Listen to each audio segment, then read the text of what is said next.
Hey everybody, it's Friday, and you know what that means. Got to get down. It's, well, it's Strange New Worlds review time on Friday, obviously. Oh, How yeah, was everyone's week? Hope it was good. yeah, you disappeared on us, buddy. Except you didn't, because Pool saw you that evening. If anything, got Ah, two I of did. us actually got double. I think that's feel lucky because of just saying. Yeah. No, this is not pre-recorded. This is Monday. I'm just being silly. Monday, Monday, Monday. Yes. How was your convention? Convention-y. Yes. Very conventional. Kind of convex. Wasn't a con job, though. There was a connection with some But people. was there a connection? No. Yeah. Well, maybe next time.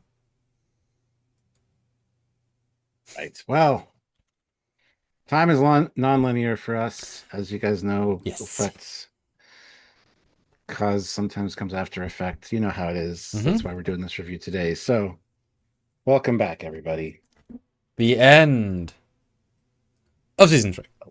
of season three. Yeah. Boy, it went quick. You know, it It was did. just It the start did. of season 3. We just had these pre-discussions. We just had them, and then bam, here we are already. I am amazed we're already here. Amazing. Yes. Season three, episode 10. New life, new civilizations.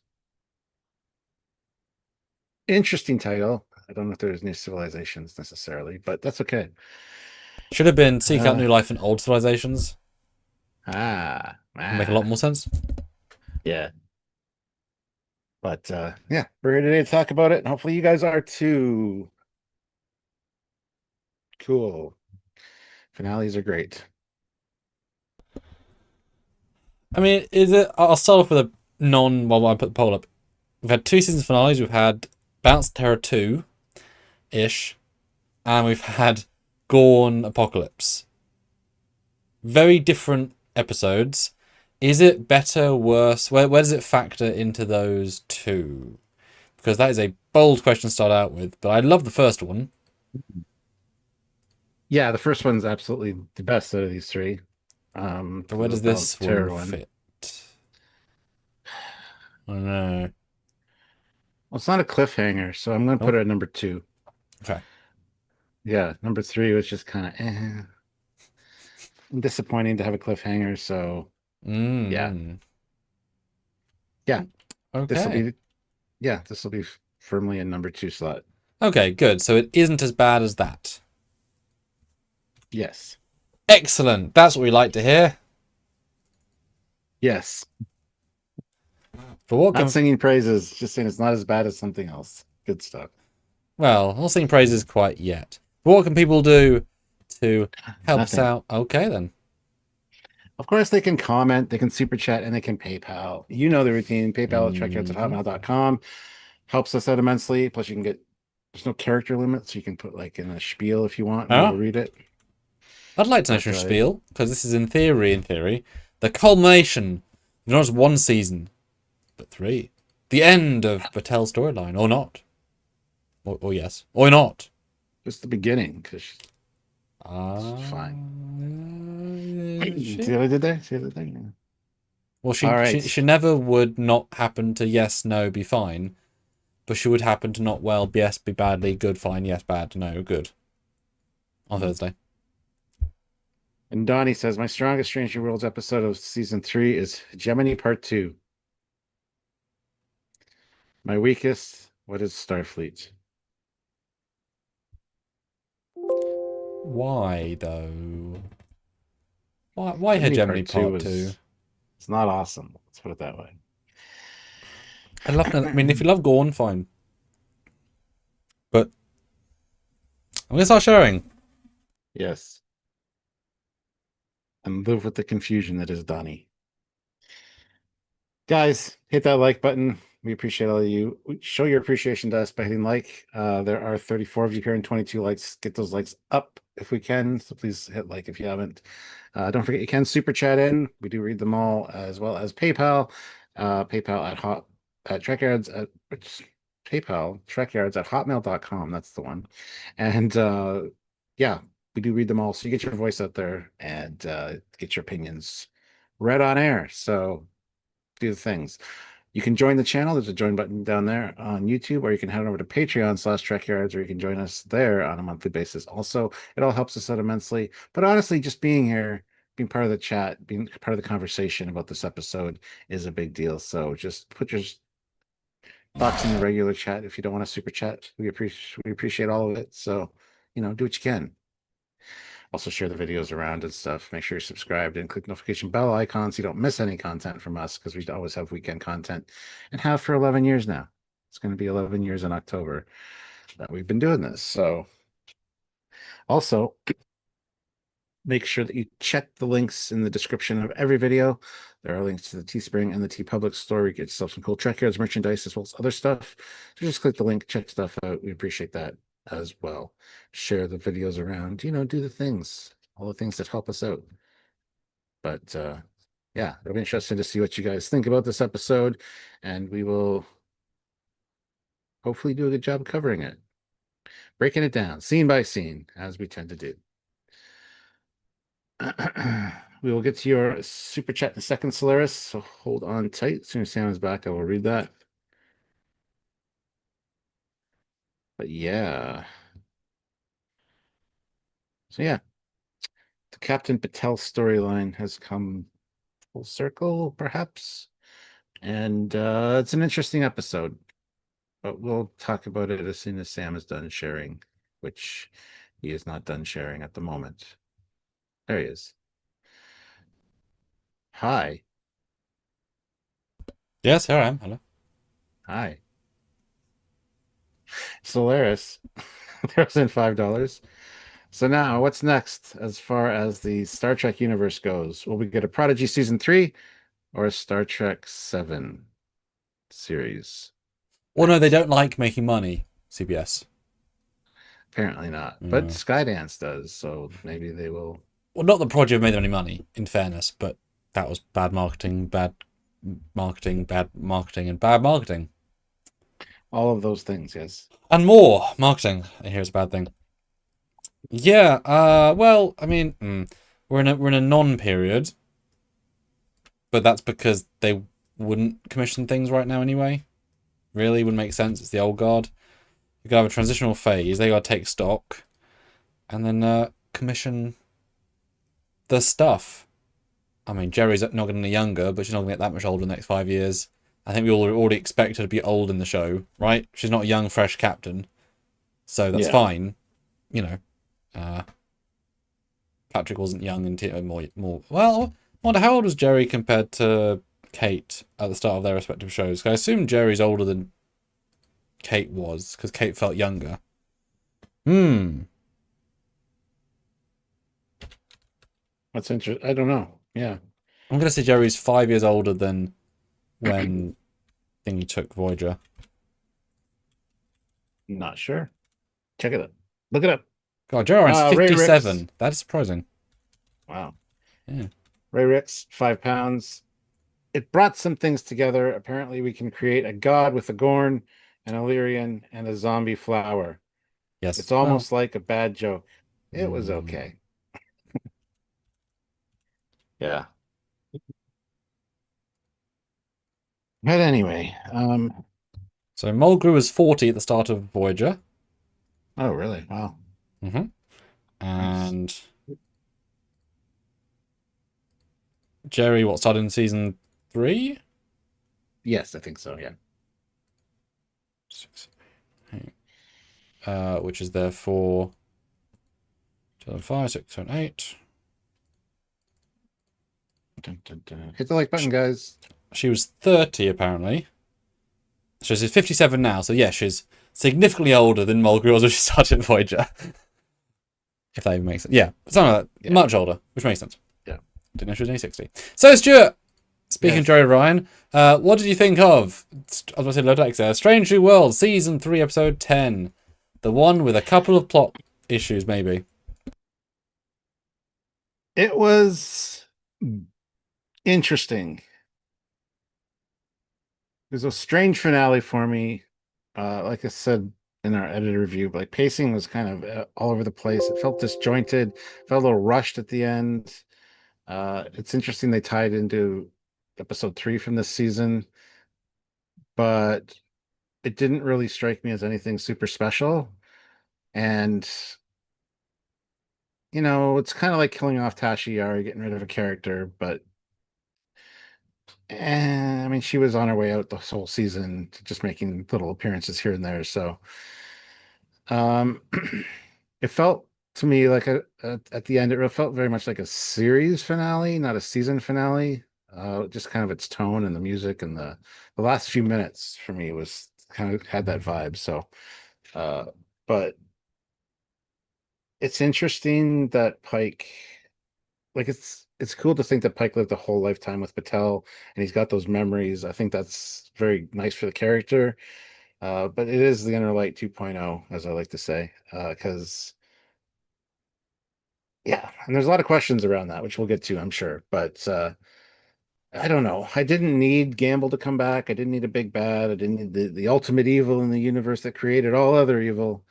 The evil that was there first. It Ghost seems like a dogs. yeah, seems like a bit of a stretch for Star Trek, really. Um, it kind of gave Wait, that's Discovery. a great summary of New Trek. Bit of a stretch, really.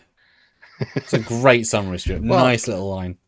I was just going to say, if this was a Discovery plot line, it would be the end of existence because the ultimate evil that's been there since the beginning of the universe is the threat, and it would be stretched out over 10 episodes. So I'm glad they truncated it to just two. Um, that's what Discovery should have done with a lot of their storylines. So they are learning. Um, I don't know. It was all right for me. It's just I don't know how to feel about it. It wasn't an awful episode of Star Trek at all. There's a lot of good stuff in there, but it just felt like two separate episodes kind of crammed together. And I don't know. I don't know how I feel. It'll be interesting to see how I feel after talking about it with you guys. So, but yeah. How about you? What did What? you Well, think of hang on. this? How did you feel? Oh, oh, Because oh, oh. if you remember that first time you watched it, now we're quite away Yeah. from then. How did you feel having done the first watch and then doing secondary watches and then your review with me earlier today? Because I mean, it's like a 43-minute review. That is a dense piece of content we Yeah. did. How did you feel now having done some back and forth with people, and me about that? Well, there's a lot of stuff at the beginning of the episode that I honestly completely forgot about watching it the first time. Watching it the second time, you pick up a little bit more, third time more. Like I've seen it 3 times now. And there's a lot of good Trek moments, especially between Kirk and Spock. There's a lot of really great interactions. Um, again, Pike, while kind of being center stage, is also not. He's very much just an observer, just kind of going with the flow because kind of what he has to do. Um, Not really an ensemble piece. Ortega's had nothing to do as per usual. No, she sat in Um, that bar and said some she did. words. I thank them for putting her in there because you didn't have to be in that scene. So Yeah, at least they thought we've given her nothing. Let's give her that. yeah, yeah, yeah. I don't know. I don't know how to feel about this episode. It had some moments, but like I said, it felt like it was leading up very much to just TOS. Like this was like the handoff to TOS. It could end here. This could be the last season, and that would have been a satisfactory enough ending for me. Pike's kind of in a good place. He's got a new adventure before him until his accident. He feels at peace with it. Like everything about just him watching Marie turn into a statue. He wasn't like grieved by it because he's already had the experience of living a full life with her, Well, he's which also I find shell very, shocked for Sonny being like 60 years yeah, younger. yeah, which I feel very I find that's very interesting. So I don't know. I just don't know how I feel about it. It's a fine episode of Star Trek. I don't know if it should have been a season finale. Like I'm glad it wasn't a cliffhanger. I don't need a cliffhanger for a finale, but to just bring Gamble back and incorporate that stuff. I'm glad they addressed it because there was the thing with the computer at the end of that episode, which gets addressed here. Um, Although in fairness, it wasn't really Gamble, it was Alien Man. yes, yeah, A small clarity, but and he's not really doing yeah, much of the other role. yeah, and it kind of makes the other episode better. Honestly, Yes. we said this a lot of times. A lot of times, another episode will Yeah. make one stand out a bit more because the whole cause and effect thing with Spock's cut gets paid off for here because it was kind of forgotten about in the other episode. It was mentioned, but It yeah, makes I don't it know. makes more sense now. Although I'll Yeah, say this, I don't know if you've got a version of the episode up with you. I don't know if you have the ability to scroll one right now. yeah. So we had a discussion. I really enjoyed it live on Friday with the people to share some great thoughts. I thought this did need to be a two-parter because it does feel like two distinct episodes, and I was going to pitch, shockingly, basically where it was. You end the first part, and if you scroll, with Patel being, eyeballed, which is 20 minutes in. So it's almost... Because then you get the cliffhanger of, you've seen Gamble, obviously they're longer, right? So you've gained the pre-setup, you work out she's probably going to be whatever then, and then it comes back in with Pike, or it ends with her, no, sorry, it actually ends with her being, reveals being the statue. Like, that's the big cliffhanger, then it cuts back and I continue the episode. Like, that level of two-part, and then it'll give you all the setup and then the action. The second part then is more time for flash forwards, the battle, rather than all in one episode. Yeah. It felt like a nice one and two. I agree with that. Like it could have easily been a two-part episode because it did feel very rushed and disjointed, I think. With two parts, almost. Yeah, yeah. So, but I wouldn't have wanted to be the finale and be a cliffhanger of that because that just I don't know. Well, it wouldn't have been strong enough in that regard. But I think a two-part at the end would have been nice to give it the extra time.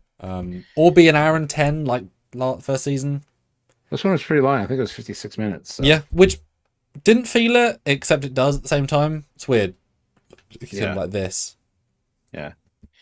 We got 2 super chats, and then I'll ask you your opinion. Bang. Solaris, $5. And you all think that we will get any more from the Star Trek Lower Decks arc? I would love for them to make a Lower Decks movie or something. And they absolutely can. It's animation, so yeah, unlike unlike TNG with the TNG movies, data ain't aging. Yeah. I think it means though with Strange Worlds. Yeah, I mean, I'd love a follow up. That was probably one of their best reviewed episodes. So it'd be nice even if as a full circle moment in season 5, there's another time travel thing and another one of the crew or Mariner has to come in and help them in one way as a time loop thing would be great. Or pulls Ethan to the future. Like there's a really good episode of Doctor Who. Well, it's not good, but the end is really good. Where they take Vincent Van Gogh into the present. Yeah. And it's really heartwarming and breaking, and Bill Nye's in it, the actor, just, I guess, lol. I don't know, whatever. They're all great. And it's so charmingly wonderful as a scene. So to have Ethan, assuming a mind wipe happens, right? To be able to come in and see the Nimoy statue and know about who's lost around, like just to see the legacy he had. I could see that being really nice blend of 5, because Ethan's done a great job. Yeah. And Joe Brown, $5. I know this was filmed way before the cancellation announcement, but this season feels like a season-long audition for a Captain Kirk series. Oh, yeah, absolutely. Especially with the Kirk and Spock playing chess at the end. One thing I do like that they added was that Sam and Kirk sat down over drinks. I wish we would have heard some of the conversation, but that was still a really nice moment. So yeah, it was good, devalued a little bit by lack of anything. Yeah, conceptually it's good and it's nice. Yeah, but yeah, definitely could have done with a little bit more. Or Eddie. Yeah. I don't know about a Captain Kirk series because we got that. It was called TOS, and they will not be able to make a better TOS. So I'd rather they not even try. I would be fine with a pre-TOS movie because it's just an action episode, just a bigger budget episode, and then so young Kirk, like maybe that I could see, but I would think it'd be wasteful to do. But I would also rather them build Kirk organically over several years than just dump him in one season being the best ever. He's the most legendary captain for a reason. Build him up, etc. Yeah. So Sam, what did you think of this episode? And now on a rewatch, is it better or what do you think now? Fun debate with you this morning. Go watch that on the channel. It is messy. It is crammed.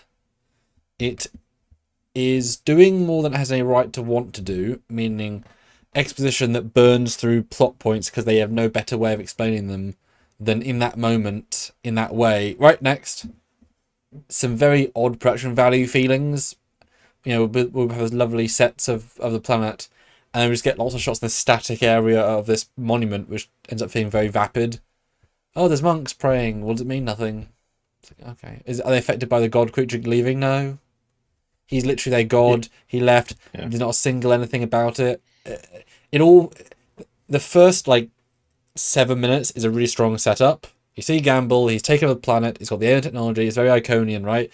Bam. Then as soon as he's out of his death mask and just in a gown, he's out of the plot as a character. Really. And that's a problem because he was a fine focus as a payoff to the third episode. All been great. His powers, his whatever, Patel.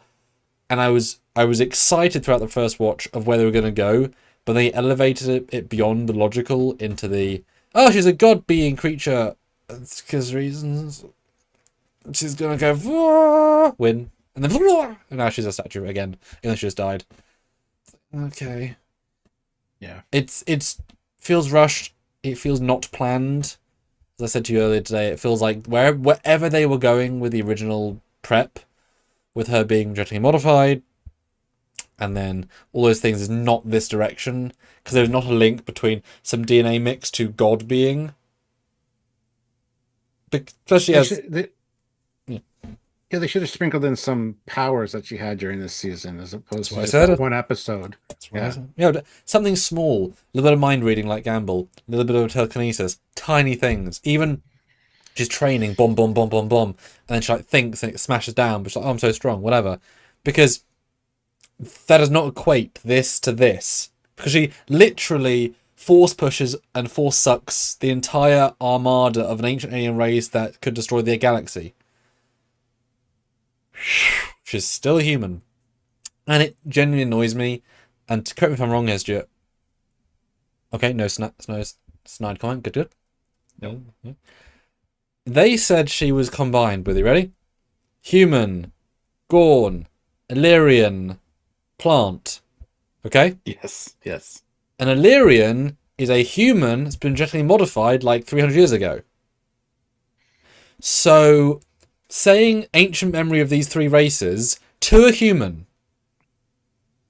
The fuck are you on about? Yeah. The fuck are you Illyrian is a human! So I say, the ancient memory of Vulcans and Romans put together from 1,000 years ago. What, the same memory? Yes, the same memory. So just the humans and the Gorn, and we didn't fight them fucking 1,000,000 years ago, did we? We were bloody apes. So I guess the Gorn did. But you abandoned that by giving us space powers. That's not what they were planning, clearly. Do you know what I mean? Yeah. And it's not the correct connective tissue between those items. So that annoys me every time, because it's fine to say she's evolving, but don't give her god powers that mean absolutely nothing based on whatever hell. Now, I'd be fine if they said the Illyrian DNA is what jump-started everything else, because it was modified. Didn't say that at all. Did you catch the Illyrian thing? Because that really bothered me both times. Didn't register with me, but you're absolutely correct, yes. It's like saying, oh, the human and augment DNA. Human. Yeah. Comment. Oh, it's okay. The episode's okay. Not one of the best of the season. I'll say that. Yeah. Ray Ricks, member for 42 months at the rank of Federation Council. Thank you so much, Ray. Thanks so much. I know it's been mentioned elsewhere, but this season is obsessed with Doctor Who. We've seen a TARDIS, a Pelia joke, and this even felt like a Doctor Who episode. Saying that, I could imagine a Pelia Doctor whose special ability with Capaldi's Doctor. Who's special, especially with Capaldi's, yeah. They'd be cranks together. That'd be the most obnoxious season ever. But that would be the point. Yeah. Well, as I said to Sam, obviously there's Doctor Who fans on the staff, so. Not subtle, though. As what I want to address as well. Alright, well, Chuck Jones. The irony of Battelle getting Illyrian deep blood of prosecuting Una season 2 for being Illyrian. Also true? Yes, yeah. Evan, I don't think the Illyrians have a human origin. Yes, they do. They say it. The Illyrian is just a subcategory of human. They give themselves a colonists that genetically modified out past Federation space. That's what the whole episode was about.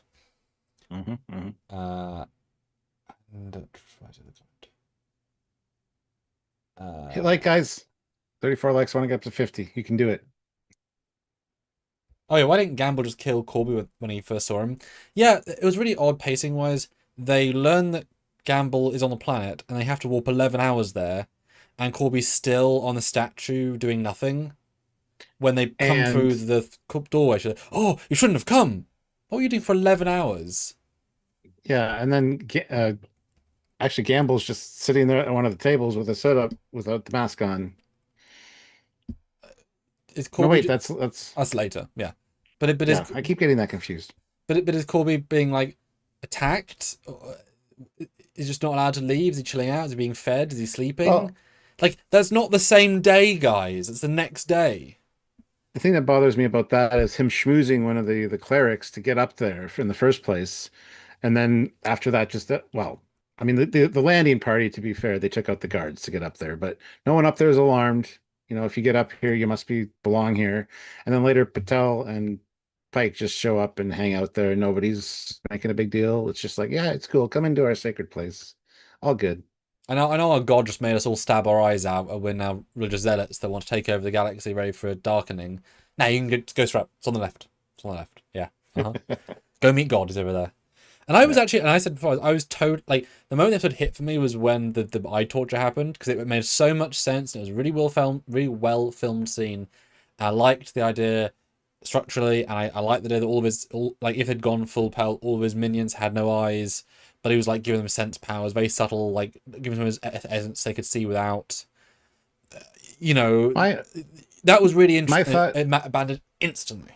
yeah, my thought was that anybody that wanted to have one of the evil spirits inhabit their bodies would have to take their eyes out, but that was never clarified, And also, right? want seems like an odd way of phrasing that, right? I assumed the way they phrase everybody gets one, good luck, but it's just, you've got to do this to be pure or whatever. Yeah. Yeah, very, very underbaked. What is the biggest villain of Strange New Worlds? Because they actually introduced it quite successfully, and then they used it all here.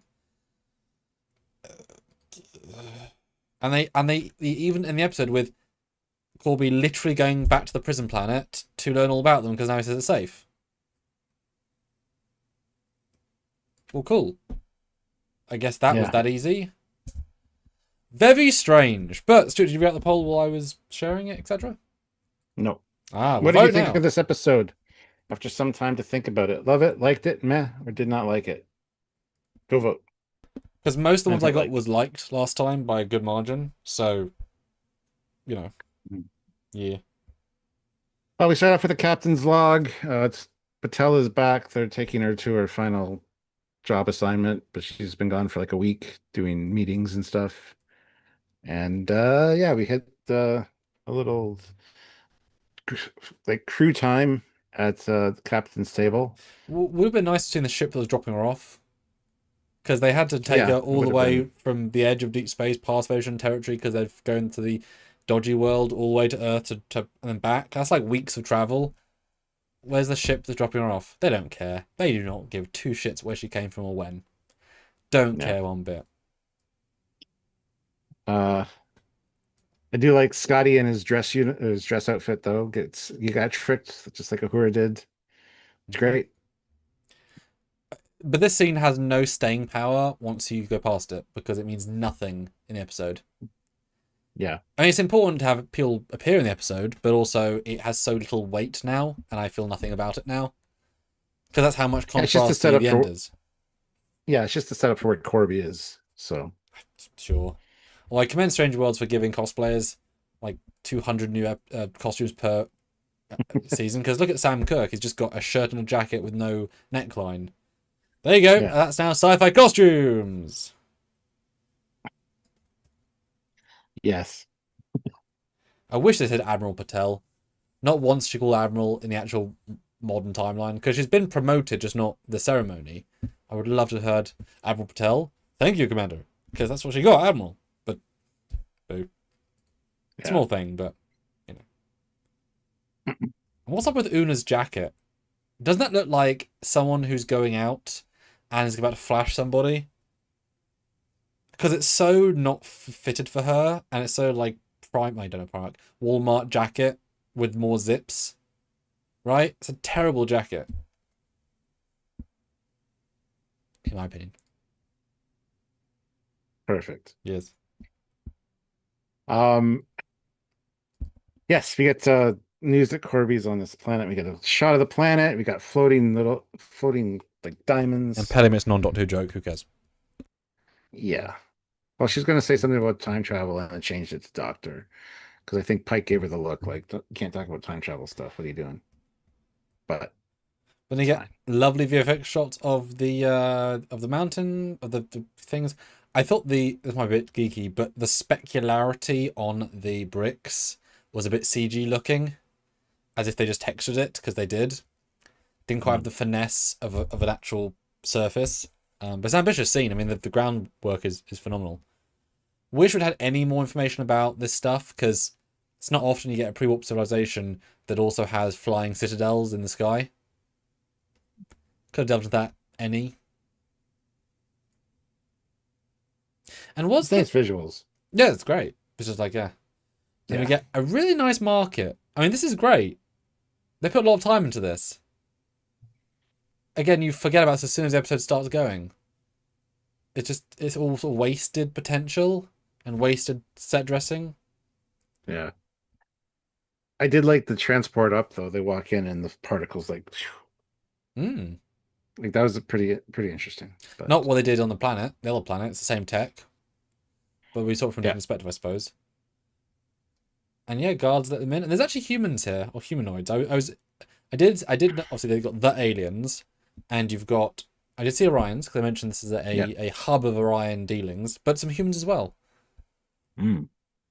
Which I mean, you'd have to have them if not to have the anyone from this race. But who the hell are you? You look weird. You're pink. What? No, you're not. Also, I like the banners of the stars of the blood of the.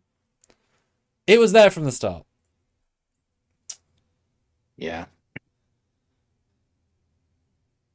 Yeah, something about this visual of the obelisk. I get what the LED wall's doing, but it doesn't feel good. That that sort of that doesn't work. It's empty and missing. It doesn't really work as a set piece, unfortunately, I think, for me. Mm. Yeah. Yes, so Corby gets up there. Yay. All right. Moving on.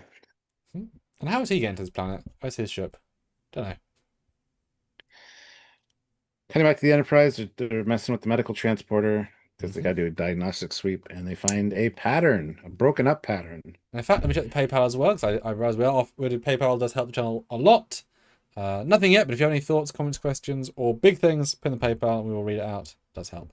So, realize I should probably No look. problem.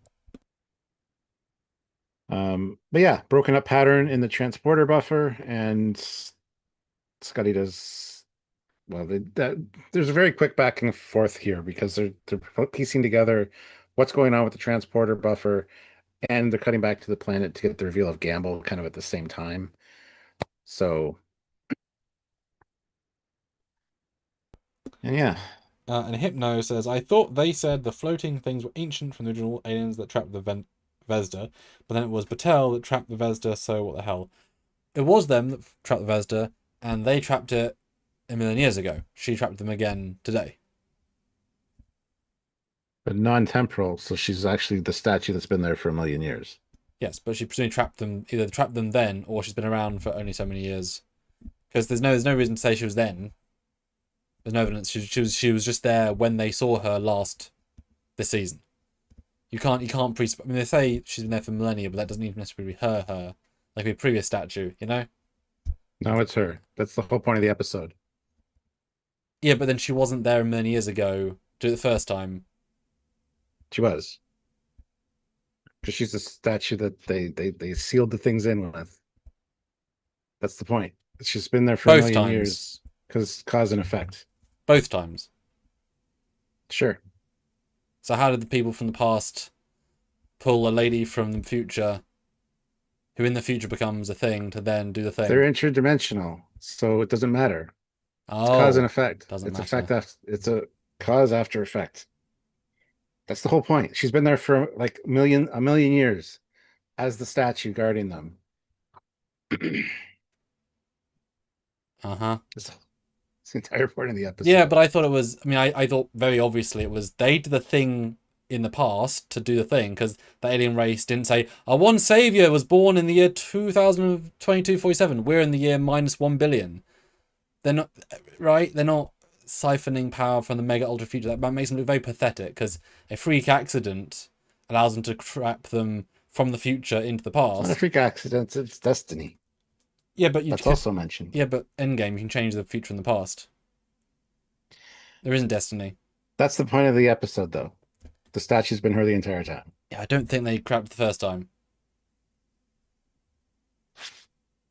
Well, it just seems silly. Unless the episode is the time they freeze them that is the time they trap them. That means they're actually in the past because they're trapping them in the eons ago. You're trying to think linear, like you're not thinking interdimensionally and no timeline.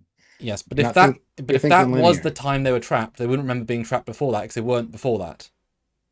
Yeah. So they had to be trapped the first time.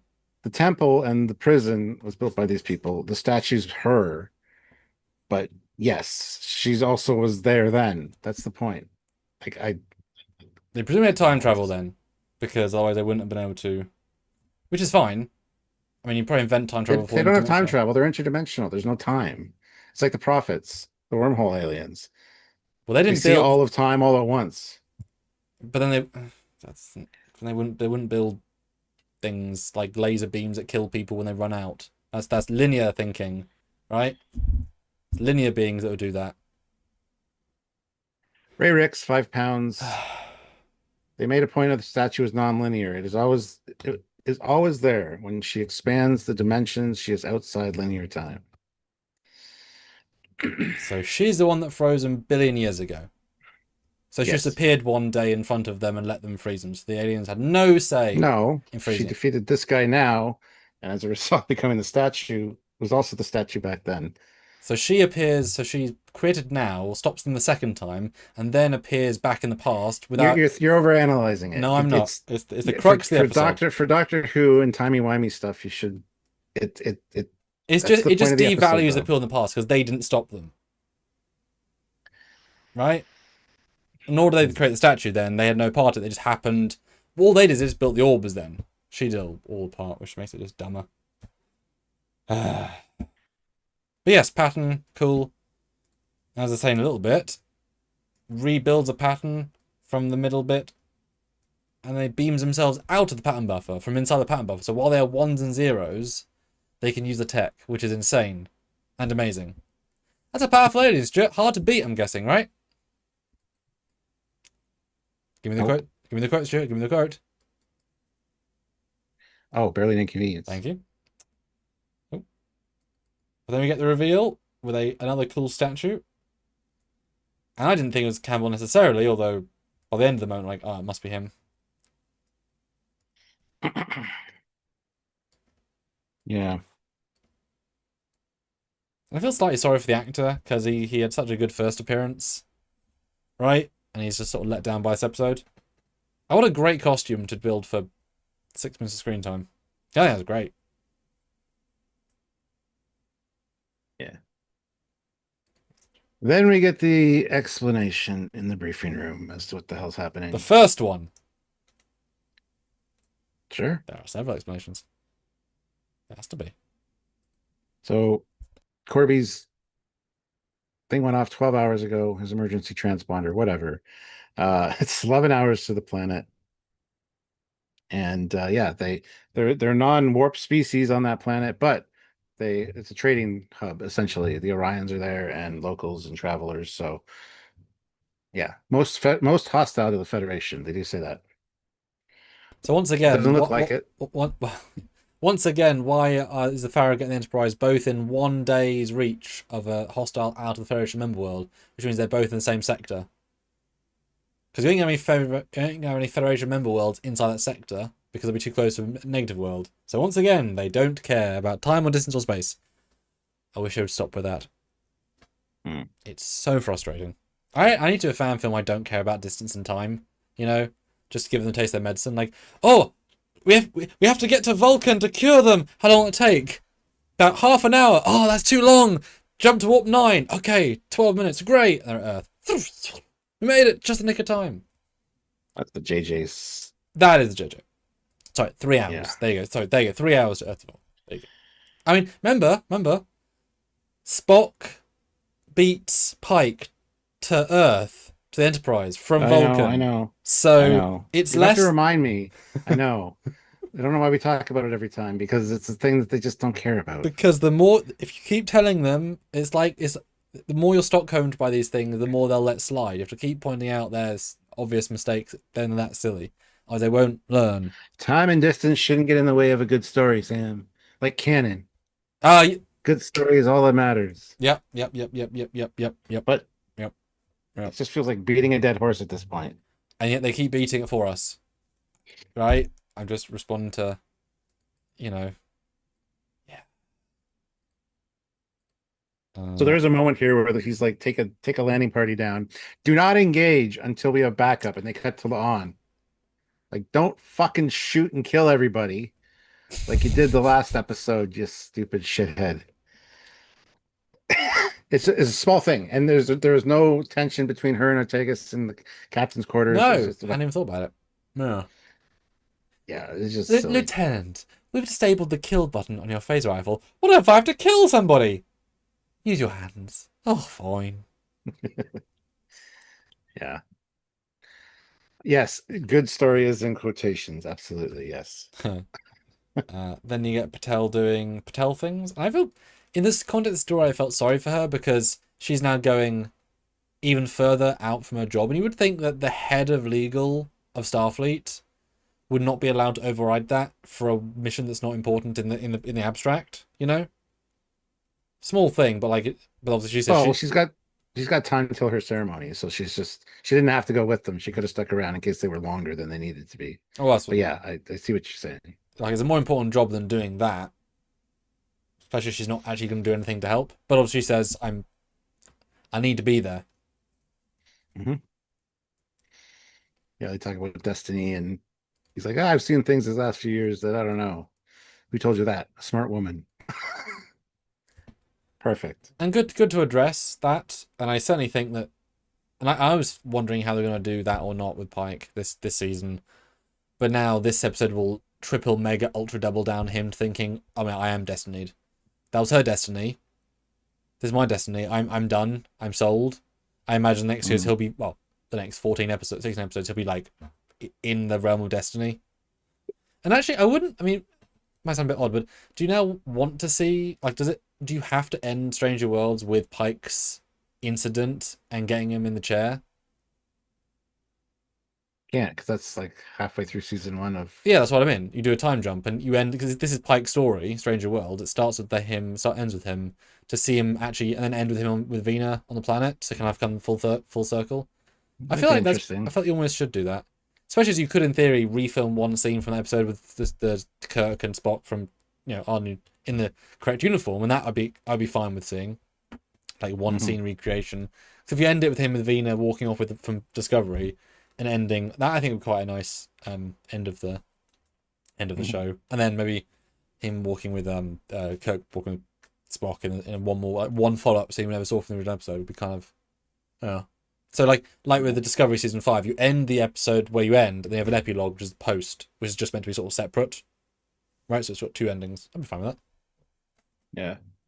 Ray Ricks, 5 pounds. Time and distance are annoying. Spore drive, transwarp beaming, and strange new world warp drive are all you need. Yes. Yeah. No, I work really hard to keep my stuff consistent. But Kara says, not of Pike in Pike's story. Yeah. It's a thing they've chosen to do. Well, to be fair, it's not called Star Trek Pike. So. Yeah, but he's the central, in theory. Yeah. So then we get the people beam onto the planet. Great costumes, great makeup. Everyone looks different. For some reason, they gave Chapel a ginger wig. I kind of assume it's a reshoot, because you're not going to spend 10 to 20,000 on a wig for one sequence that she's not a part of very much, and her having not blonde hair doesn't do anything at all. So I assume she was filming something else and had to reshoot something new,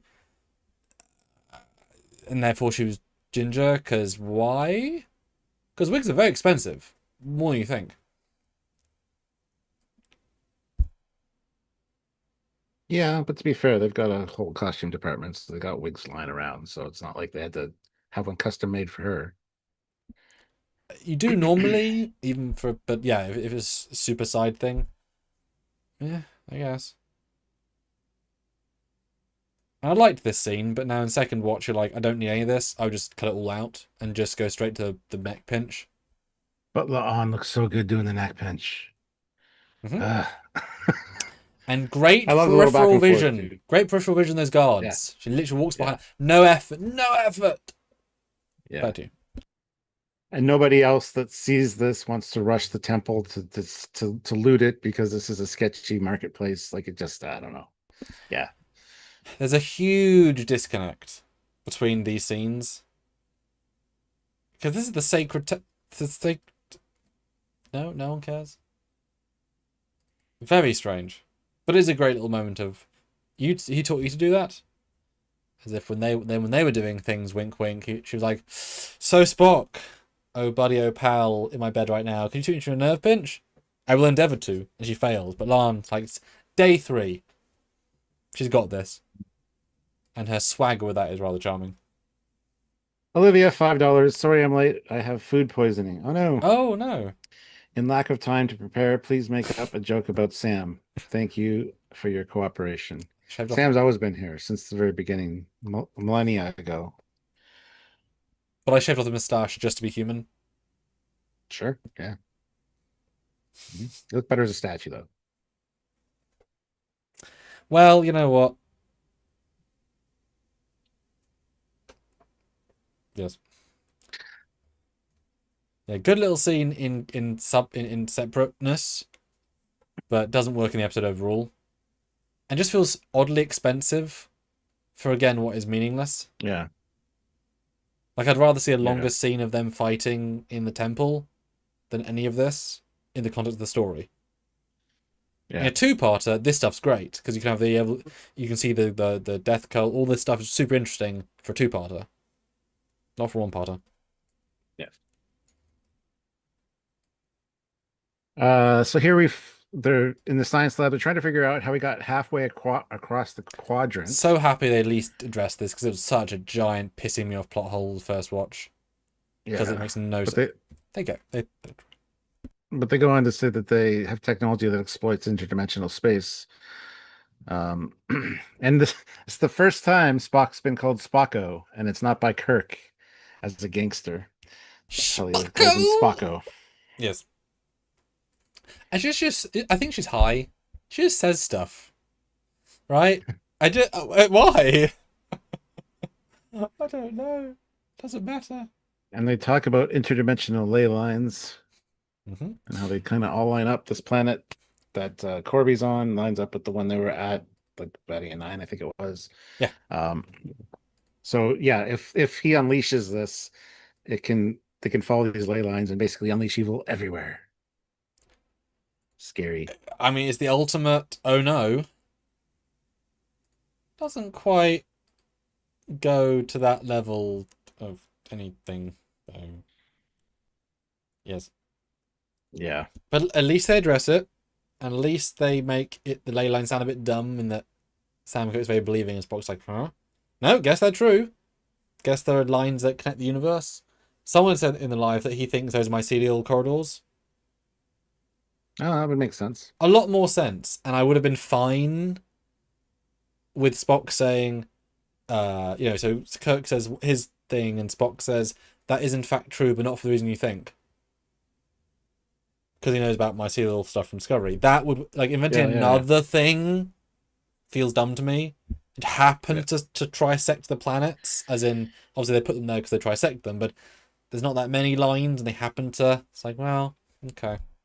Sure. Yeah. Then we get Chapel and Corby reunited. And Corby goes on to say that, if he could listen, these people worship him like a god. So if he commands it, they'll do it. Anything.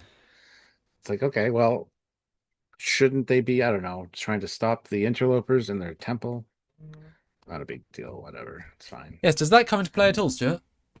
Nope. Because the very next scene, which is it's Gamble in the marketplace, and people stab their eyes out while everybody else is up on the temple. Yes. Briefly, though, in the star chart, because they're zipping across the entire Tholian assembly. So it ain't 11 hours away. That's the entire Tholian assembly. If that's an 11-hour bit of space, that's one solar system, pretty much. You know, like that's one. But if you look on the map, they are right, relatively speaking, they're right near Talos. Nice. And space is big, which means they're right near Talos. Just saying. Don't go there. That sentence. Olivia, $10. Oh, thank you. Do you want to live forever? Yes, no. Come be a symbiote to tribbles. They rest on your head and slowly take over your mind, releasing their evil purrs everywhere. Don't believe me? Ask the one on Sam's head. Yes, I did wash my hair. I didn't do a haircut. They were closed. So I did grocery shopping instead. Bastards. Yeah, I know. They close Sundays and Wednesdays. Probably Monday as well. But yeah, not a great exposition scene because it just sort of is like, here you go. Here's all the information. Moving on. It's not very elegant. And the beam up. What again? What's Colby done for 11 hours? The way he reacts, he's just been standing there, chill. Yep. There's no connection. And the fact that he hugs her in a lovey-dovey way also feels so disconnected from the situation as well. A demon god from a billion years ago has taken over this planet and made slaves of its people. Let me cuddle you, sweetie. It's not tonally the right... Well, they're happy to see each other. They haven't seen each other in a while. He does say, you shouldn't be here. No, but tonally, it's just wrong for this sort of high-stakes moment, which shows you how it's not high stakes. You wouldn't film it this way if you're doing it the way that it would be done for a movie, right? For a high-stakes thing. Neil Hammersmith, people stabbing their eyes out is symbolic of fans watching Putzman's work on a weekly basis. I mean, we do it willingly. Yeah, I suppose. And we do chant all power to the engines. Mm-hmm, if you get the reference to that. Mm-hmm. I do. But I really like this brutal scene. It's great. Great alien makeup. I like the eye paint. Not everyone does it. I wish it connected at all to the plot. In any way. Gamble's costume is fantastic. This just scene's fantastic. He's a dick, but he's like, come with me, my children. Let me eat your souls with my brethren. I wish it did something. And it would have been kind of fun if they somehow got through the portal with him, with his minions, you know? You could have had like a whole zombie thing with people being taken over. Like, this is so much money in prop and costume and makeup for an entirely meaningless scene in the grand scheme of the story. Yeah. And then suddenly get Kirk in his office, but you would phone the ship, not the... Like, you're phoning Farragut, so the captain picks up. Why is he chatting? I don't know. Small note, but... Yeah. Well, I did notice Ray one Ricks. thing briefly in this episode that I really, really, really appreciate. I want to go... You know what? Because... In the previous scene by bar one, they're doing the whole map thing with working out the ley lines. No holograms anywhere. Mm-hmm. Kirk on a screen. He's on a screen. No holograms work so much better for framing shots, for doing shots, for the texture of the scene. Because imagine if Kirk was in this scene in a chair as a hologram, right? Screens work better. They always have in this context. So I appreciate them not going Discovery because they've, you know, this is really ancient tech, right? But they've pulled themselves out of it. We've forgotten about it entirely. Well done them for not doing holograms because they could, right? And it's Ray cheaper. Rex, £5. Also wasn't the planet supposed to be the home of the not Q. They missed a beat of not doing light versus dark, sort of like Stargate's Ancients versus Ori. Oh, yeah. Oh, God. So Patel met the Q back in the past. So the Q couldn't put her to bed, but Patel could. A hybrid of Illyrian, Gorn, and human DNA outpowered the Q. Great. Did you remember that, Stuart? Because I forgot about that entirely. Didn't cross my mind. Well, it's canon. Fuck. Well, it's not the Q though. Oh, it's Trelane's home, probably. Yes. Yeah. I like how Pike calls him James, though. They're not that good friends. Small note. I liked it. Yeah. What's your captain say? Well, and according to her, you saved her life, so she owes you one. It's not very Vulcan, but she's learning. Hmm. I kind of love the little Vulcan jab, and no offense, Spock. Yeah. Yeah.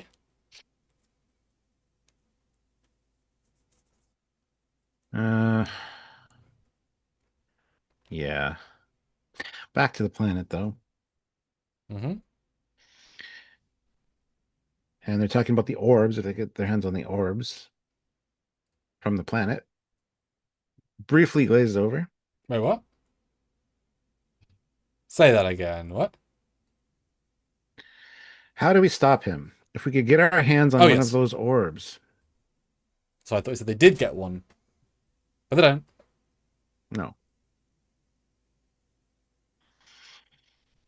And Yeah. then we see the obelisk, and it's got writing on it, even Swahili, which is, of course, Uhura knows, and Mbanga. Mm-hmm. And the story's about him. When he was 12, he had to kill somebody to survive. And he thinks it's destiny. Again, destiny tying in. So, So and this statue was here since they built it, but then the letters rearranged as soon as Campbell arrived. I guess sensing he's a demon and not letting him go through, but then allowing him to go through if he has a person friend. Don't know why the gate would let him go through well, them. he jumped on Mbanga when the gate opened. Yeah, but you think it'd be some He sort of did scan his face, though, and scanned both their faces. Scanned Mbanga's, and then it scanned his as they jumped through. you'd think it So, wouldn't let him go through, given he's a demon. And in a later scene, there is a barrier which the demon has to push through, so there is some level of I don't know, I would do a feature they can't go through personally. That would kind of, solve the issue. mhm. Why is it Mbanga's language? I don't know. Yeah, it just sort of is, isn't it? Yeah. But they talk about good and evil always existing, and all cultures have this. I think it's later they say, what if this is the actual evil that caused all other evil, like the original OG evil? What does that mean? Yeah. I don't know what that means. Which is funny because all of our life was seeded from the preservers, the progenitors. So do the progenitors fight them? Or before the progenitors? Right? Because almost all of our style life. Or was it after progenitors? Because then humans need a sentient memory of it. So it's post progenitors. So they invented life to look like us. And then evil came into the universe? Or did they fight it first? I have no idea. Do they know? No, they don't.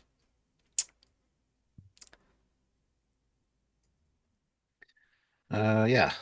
So blah blah blah. They all just sort of talk for a bit, don't they?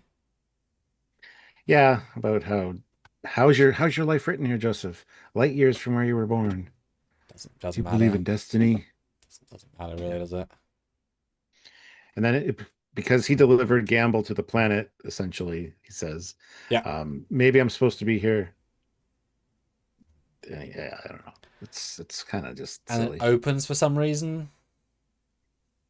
Yeah, it scans his face and opens. He doesn't want to go to the planet, but it opens for him for some reason. Also, it's not how the other ones look like on the other planet. And a really kind of awkward cut of like he's gone from this giant armor just to a robed guy. Like, now I'm here, meh, I'll blend in. It's a bit of a comic book style reveal, you know? Yeah. And he runs in and force pushes everyone. And just jumps and banger. It's a bit lame, isn't it, really, as a sequence? It is. It is. And as you pan away, the LED wall does not look very good. Like, it just feels cheap. There's a few set pieces and then a thing, and then it does.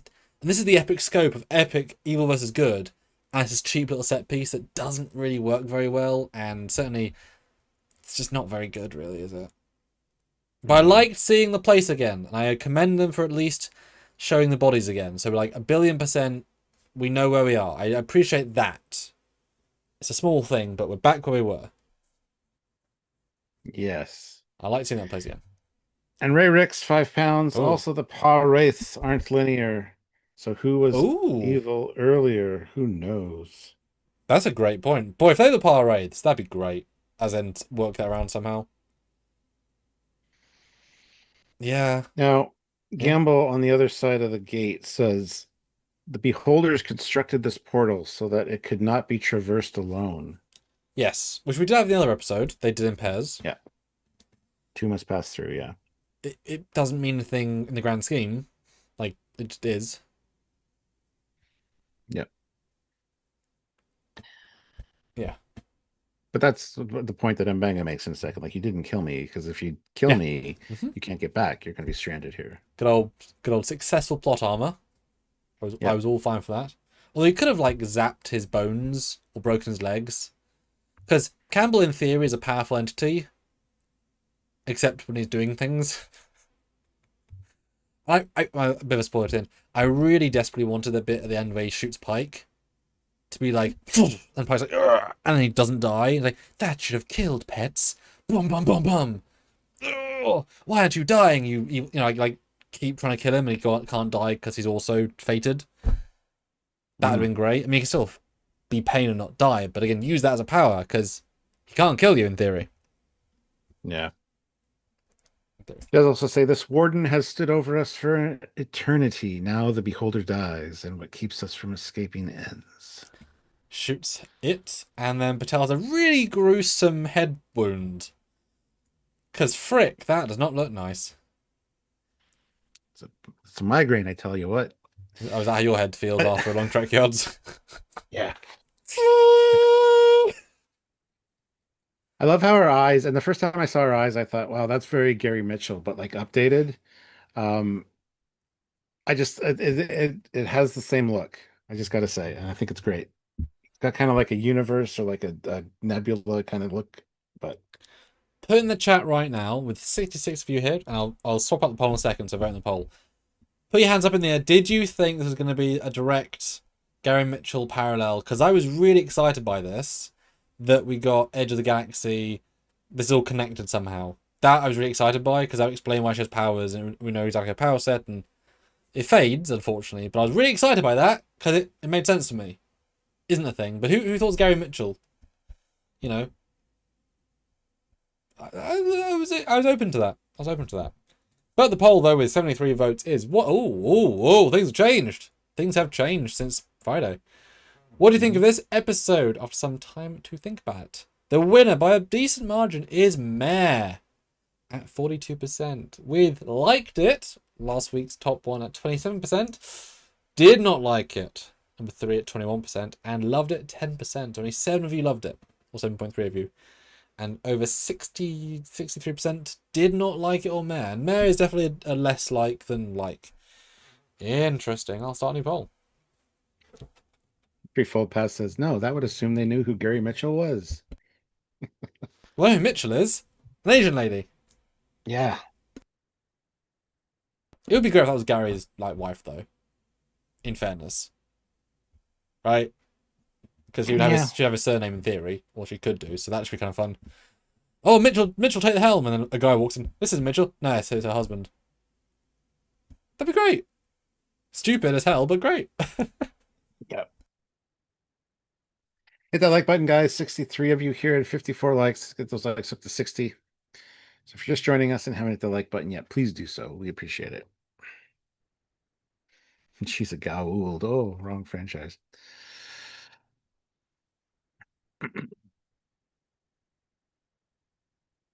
And Ozzy says, yes, he thought it's Gary Mitchell. So did Mr. Captain.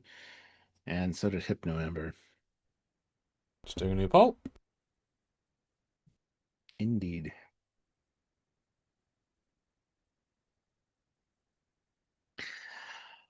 Oh, so guys, don't forget you can PayPal. I'll go check that now.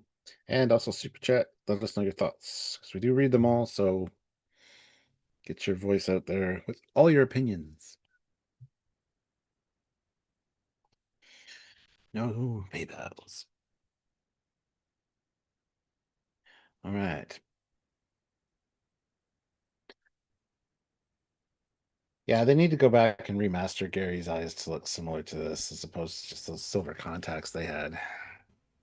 Yeah, it's a great effect. Oh, I The did. I new did feel poll is like I up. slightly saw her eye track, but that's doing an extreme close up with every like millimeter Yeah. of the track. But it's good. Just yeah. But yes, Pulse Jet, go for it. Which season is best of Stranger Worlds? Season 1, Intro to Stranger Worlds, Balance of Terror 2. Season 2, Gorn, Be Gorning, Body Swap. And Season 3, Not Q, God Patel, Ancient Evil.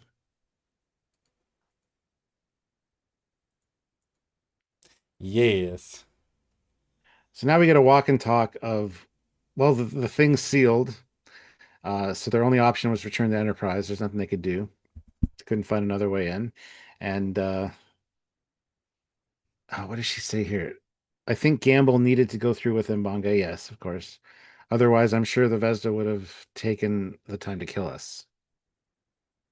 Well, he did blast you all away from the entrance before he jumped in. So surprised that didn't kill you all. To be honest, Yeah. Why didn't he kill them? I don't know. He doesn't like any of them. Probably have saved his plan, to be honest. And he killed the bridge crew. Mhm. And this is a really weird edit from they're all on the planet in their costumes to bam, now they're in a turbo lift, walk and talk. Because that means they had to beam up, get changed, undo the makeup, redo their hair, and then do the walk and talk. Right? It reeks of a different day of filming, but they should have still been in the same costumes. Because this is like 2 or 3 hours later, this debrief. Mhm. Or an hour and a half too. Because their makeups are presumably quite different to how they were, 2 minutes ago. I know It's it's the a future. small thing, Just put a but thing on your face and it changes your I makeup. mean that's fine. It just devalues other stuff a lot. Yeah, because Lana's hair is very, very different. I don't know. There's a classic thing of TNG where they still are in their holodeck clothes when they come out. That's part of the fun sometimes. Yeah. This reeks was like just we'll film on Thursday. Should we be there for costumes? Yeah. Yeah. But I like Pike's run at Patel though. Felt very natural. He's like, peace out. Mhm. Nope, I'm going because it's my 19th time of bad news with bloody my lady. I do. I do like. She's like, honestly, I feel fine, better than fine. I feel great. Everything looks normal to me. If that helps, it doesn't. No. Although I kind of thought she was going to say, I see more now. You know, kind of have a Yeah. Geordie in the sunrise moment. Because Or otherwise, just yeah. Gary Mitchell.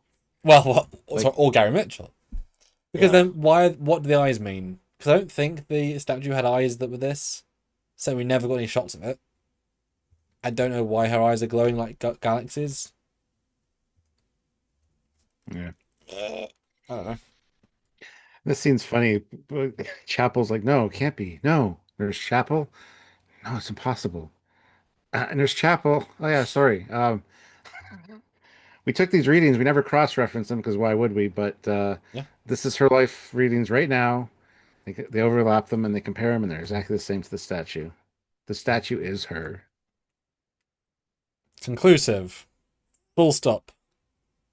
Yes. Like I wish they explained why life signs then turn, because that Yeah. doesn't mean they're the same. That means you have to like Well, otherwise. they're three-dimensional, so they can only show it from one angle. Unless But they do a hologram for you, which you don't like. no, like So, yeah, but that's what I mean. Like they'll be scanned the same way, surely. So I liked the idea that if she'd said if you shift the particles like one iota, like you know what I mean, if you make a sync by 1% to show their whatever, otherwise there's an mhm. odd reveal of like, well they're the same if you turn it right hand side. Like, why show that then? It's 'Cause it's just cool visual. what it is, but it's so matter of fact and then moving on. It's so quick. It's sort of random. And it's like, The oh, whole cool. episode is very Yeah. rushed, it Yep. feels. Yeah. I love Pike's reactions. They deal with the reaction stuff quite well. But they should twist like, oh, what? Yeah. And then I think my heart sank So I thought, oh, it's all connected in a very like silly way, you know?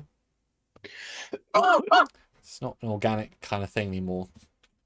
I don't want to lose Patel either, so I'm sad to lose her. And the next scene in the prison is this is where Mbanga says, you can't kill me because you need me to get back. And Hmm. but he goes to like stab himself in the neck, and there's a little bit of a scuffle. The door scans them, and one guy goes, or the Vesda guy goes through the door to the other room, which is the same room because we've already seen that in the third episode. So I don't know why this all happened, if I'm honest, but Sorry, I was looking at something else for a second. Sorry, reset the last little second. Yeah, sorry, what happened? this the scuffle, and then the door scans them. Vesda gets pushed through to the other room, which is the same room, Oh, it just is the another same room. dimensional reality. Um, Well, it doesn't have to be the same room. It was the last time, but it doesn't have to be. yeah, Well, I just thought, wait, for me, it's more a case of they had to get him off the set and then back on the set, and they have nothing else to do except throw him out of the room. yeah, It's the classic, like, I mean, we can't have them fight, so my problem is that as soon, like, the exact number of down to the down to the tenth of a second, that's how long the Vesda was locked in the other room. Is how long it takes them to phase. It's how long it takes the Farragut to arrive, to work out the yeah. phaser, to mind meld, to beam. It's exactly the same amount of time to the 10th of second, because it feels like a joke. They walk in, quick. He's gonna. Yeah. Really, that second. It just feels ridiculous and stupid and very Marvel, but in like the bad Marvel where it happens because stupid. Yeah, it's and it would have been really, really fun seeing Benga. I mean, honestly, he slit his own throat. That's a really strong play. Like, he always could have done that and have like there's just like using his force to heal him over the course of several hours. That, I mean, gruesome as that is, that actually makes a lot of sense. You know. Yeah. And now I've got to use my darkness to heal you, Doctor. So I'm weakened. Yeah, exactly. Yeah, Weakened for the final battle with Patel. Yeah. yeah. That's, I mean, damn, Doctor. But then yeah, just throws him out there. But we just said he can't go by himself. We just learned this, Stuart. They can't go in wands. But he's going But through through as the portal, not through these doors. well. That happened the last time, though, as well. They only let them go in pairs, Yeah, that's true. and they said they designed the doors only. I mean, I assume it's the same doors, right? To be fair, the Vesda has an evil entity inside the body of Gambles, so that is two people. Then it would be three going through the I first know, one. I know, I know. They have nothing to do. They're just spinning the whatever. Oh, and he tries to run to the other door as if he wasn't just told you have to have two. And he's now stuck in this room for like 6 or 7 hours, surely. Actually, I think that's why I went through the door, because when the scuffle happens, it scans both their faces, Mm-hmm. and the Vesda gets pushed through the door as it's scanning. So it might have thought both were going through, and then the door closed. I don't know. I'm just trying It would be to. smart enough to know two aren't going through. It's a damn dimensional portal. You can't trick it by just saying, not it. I don't know. Yeah. And then he sits and waits for about 5 to 10 hours. Epic.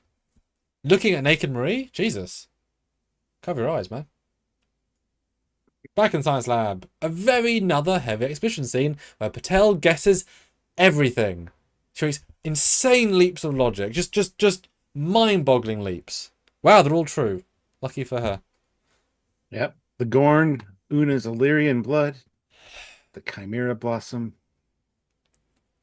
You saved me, but you changed me. I'm evolved. And this is the whole what if they are evil before this predates doing evil. It's just evil incarnate. Yeah, it's a bit much, but to be fair, it's well written. Ugh, Well, it's not yeah, clunky, it's just all of it in one go without any sort of break. And again, Illyrians are humans. Modified, so they yeah. don't have genetic memory. And also, the Gorn, did the Gorn fight them? I mean, all the stuff we could have had in the previous episodes, we've just lost because they just know how to fight it. Yeah. Okay, guess. It doesn't work really, does it? Just sort of a thing you're saying. Yeah, I think they forgot the Illyrians weren't aliens. I don't know. This is just silly. The Vesda are an evil that predates all of our known races. Is it possible that all races that came later might hold some genetic memory on how to No, combat them? no, it's not. Yeah. It's odd that he said humans can sense animals. Yeah, you can. You can. You can tell when you're being watched, I guess I've especially never. at night I guess I've in the never dark. watched then. I go. I guess I've never watched then, but I don't think. I don't know. If there was a lion in the forest trying to hunt me, I don't think I could sense he was there. It's just Maybe an innate human thing. Like if you're sitting around a campfire at night with your back to the darkness, you get a sense that something is there. That's all they're it talking is about. actually there. Might be. You'll never know until Oh. it attacks you. And then we set a new canon that Vulcans can sense earthquakes. Earthquakes. Yes. Huh. Sure. I mean, hey, in Mean Girls, one of these her breasts can guess rain coming, so about the same thing, right? Yeah. Yeah. I just wish there was. I just wish there was a better explanation that the Gorn, like, I don't know how she would know this. She obviously couldn't, but I wish she'd said, and you tell me if this is better or not. The Gorn fought them a millennia ago because they predate the progenitors creating humans, so that makes more sense. And then the Illyrian DNA, which was supercharged, that's what gave my Gorn hybrid DNA the power to now be stronger. That framing for me makes a lot more sense than all of your best parts combined, but there's 3 parts and 2 are the same.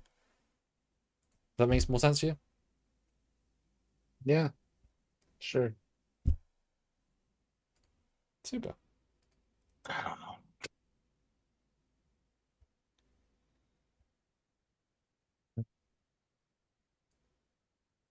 Then she has this whole like existential crisis of I don't fit anymore. Why can't we work?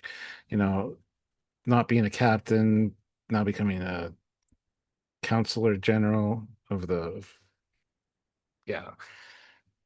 None of them fit for me, but this does. I am the century, the biosignature matches, and Peck's like, how can that be? Effect before cause. Remember, everything that happened to me was so I could do this. Right. Destiny. Yeah, I wish they'd had that more, you know, in the sense of her feeling out of place, because she hasn't felt out of place, she's just been ill. None of that was in any previous episode. She wanted the job at Starfleet. She really felt good about it and worked towards it. So that's how. I mean, I get she's being triggered by the new stuff, but that doesn't ring true to the rest of the season. So, you know, yeah. Hmm. And then, but I was sad because Marie's basically, dead now. Yep. Yeah. So they walk into the temple and say, seems like things have calmed down on the surface. Yeah, because nobody cares that you're there yet. This planet is very Starfleet hostile. They said that earlier. And you're not hiding. You're in full uniform now. Well, I love how the oh, it's their light banner. That's what the thing on the arm is. That we said Yep. that might have been a tech. Yeah, walking through hostile space in uniform with the death cult that just lost their god, who presumably warned them about Starfleet coming to kill them. It's calming down. It's like, no, Well, it's they do not. say the violence won't happen until Gamble comes back. There's that line. So I don't know. Sure. And they go up to it and it's locked. They have to force it open by power. I need power. Well, you would think there'd be enough power generators on this planet to do that anyway, from all the other, floating things. There's probably one power generator on the planet capable of doing that, because the Mhm. alien race designed it. And then we have another briefing scene, another exposition scene. My goodness. My Yep. goodness. They need the power of the of Earth's sun essentially to open this thing. And apparently a phaser bank can supply half of that.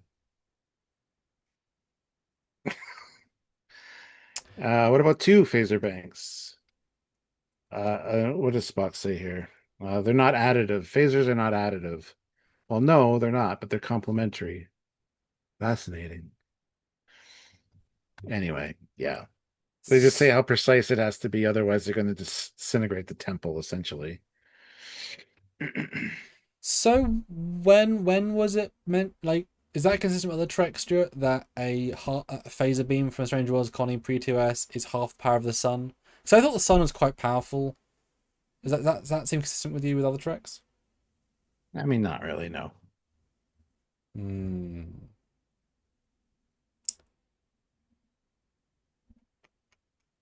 It's kind of embarrassing, honestly. Because I thought the sun's pretty powerful, I and mean, we don't have the most powerful sun. We only have a yellow sun, so I thought the power of a sun would be enough to burn other planets. You know, if a sun was close to the planet, it'd just burn it because it's that powerful. I would think. So wouldn't a phaser beam be able to like destroy a planet now? Because really half the power of a sun could phaser and destroy a planet. I would think. Wouldn't you think that was logical? sure, yeah. I mean, certainly it should be able to fire through a planet 'cause it's that powerful. But we also know firm torpedoes are stronger than phasers, Stuart. We know that. So are Mhm. torpedoes as powerful as the sun? That's an antimatter explosion, so I guess so. So launching a full spread is so when the Enterprise D launches a spread of photons against a cavort, it's launching 6 to 8 full sun power levels against it. Right? mm, Logically.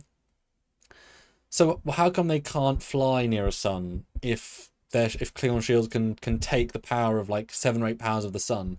Why can't they fly near a sun? Until TNG they work out special shielding. That seems illogical to me. Like there's a slight differential in power. yeah. I don't know. I'm just gonna go out on a limb and say it's not half the power of the sun, or even a tiny percentage of that. What do you think? You gonna be with me on that? No. Oh, okay, fair enough. Yeah. Ray Ricks, 2 pounds. Stop trying to make Strange New World science properly. I don't know, right? But They apparently they like science though. it's just such a heavy on science episode. It's so explicit. Why even half power of the sun? Just it could just been the power of a starship. It didn't need to be. I don't get it. I don't get the need for this. Yeah. And But also, Spock has an idea. when also the warp core is what makes the phasers. Just why can't they hook up the warp core or something like that? Hmm, At least they say phasers aren't additive. They're whatever the other word was. complementary. But that's also still just additive then, because you're just shooting at the same time. It's the same exact principle, just twice. I hope they Yeah. thought it was silly while filming it, because it's definitely silly.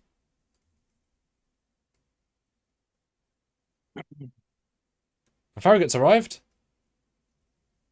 Jay Moore makes a good point. A nuclear explosion generates heat 4 times to 5 times that of the core of the sun.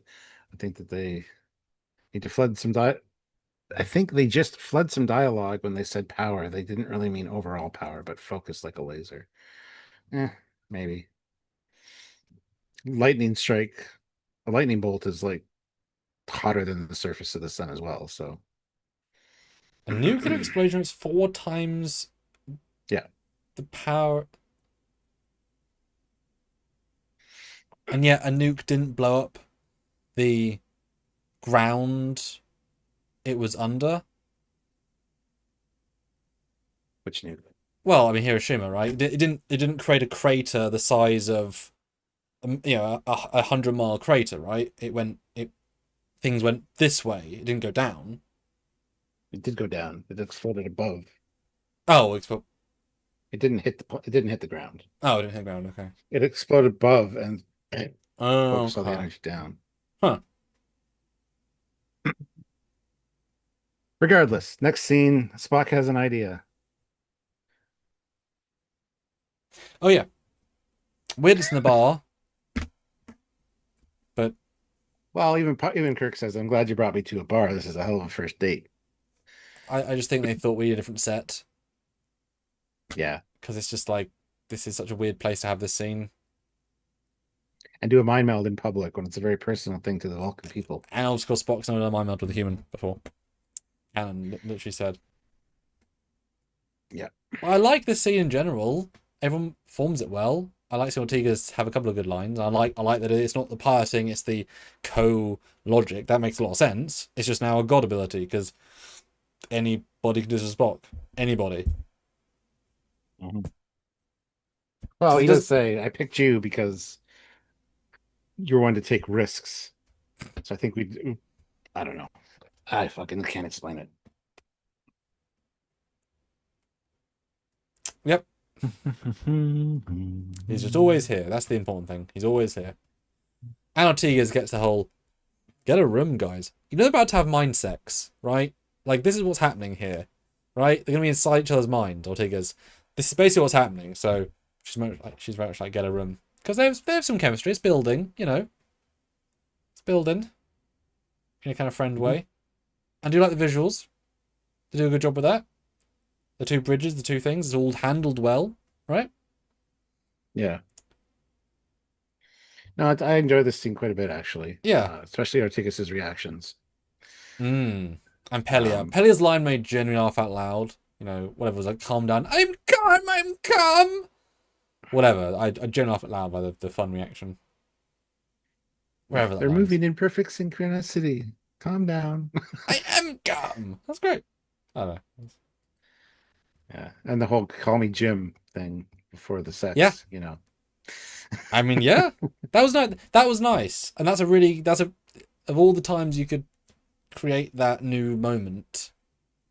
Yeah. That's like, yeah, okay. Just wish it was a Connie. That would have been better, for sure.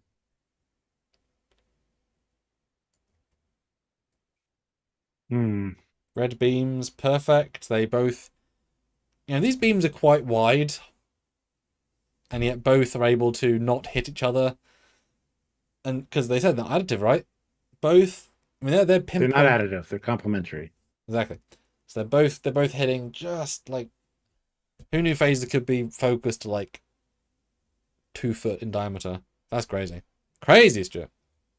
Mm-hmm. And it works flawlessly.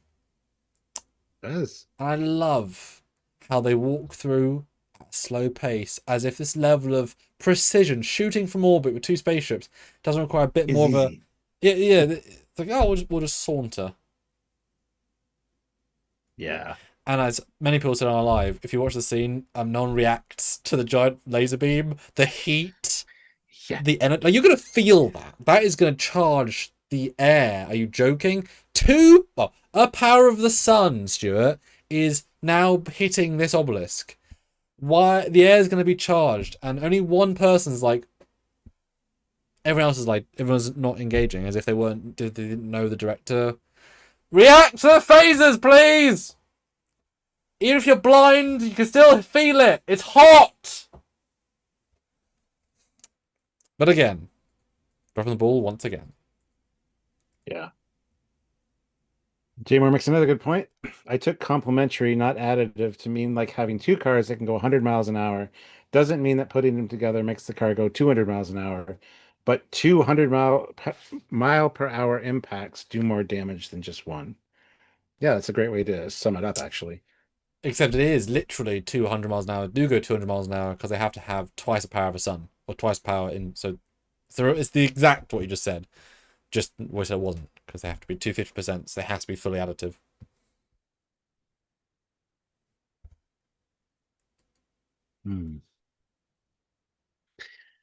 Anyway, Vadia 9.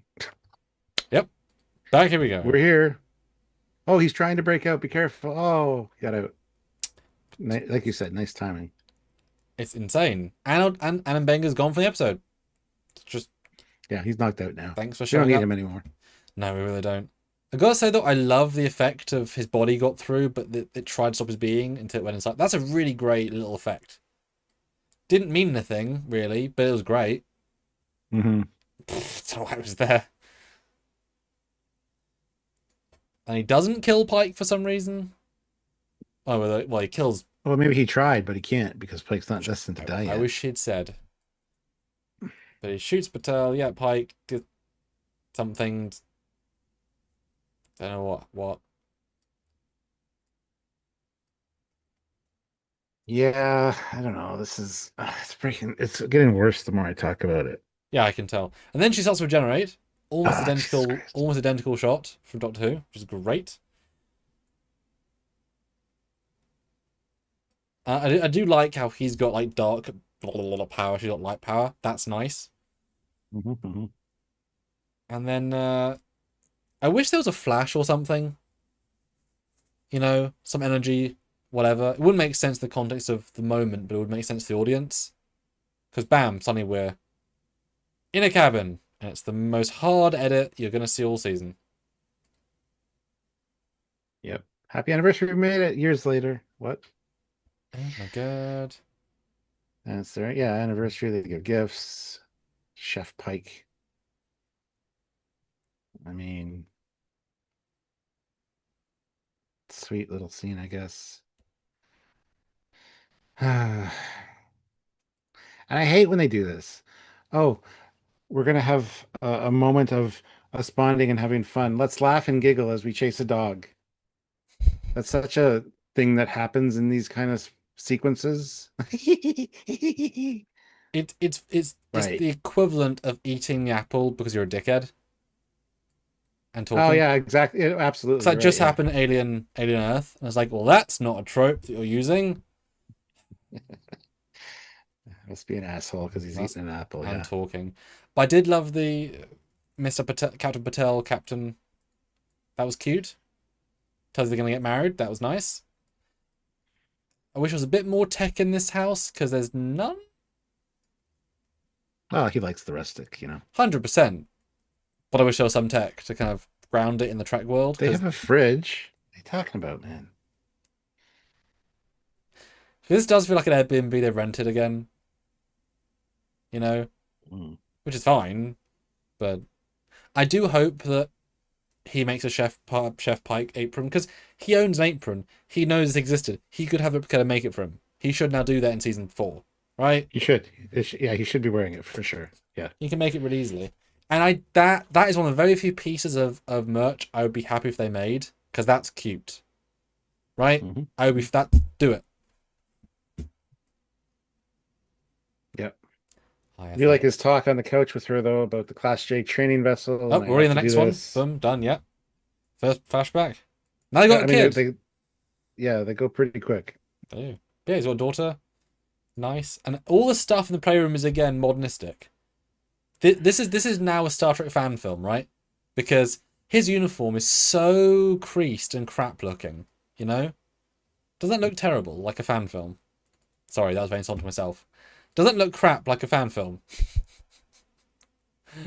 Like that was Yeah. definitely not made for him, right? That was like April's they put on him because that is awfully fitting. Yeah, it's definitely a fan film kind of energy of.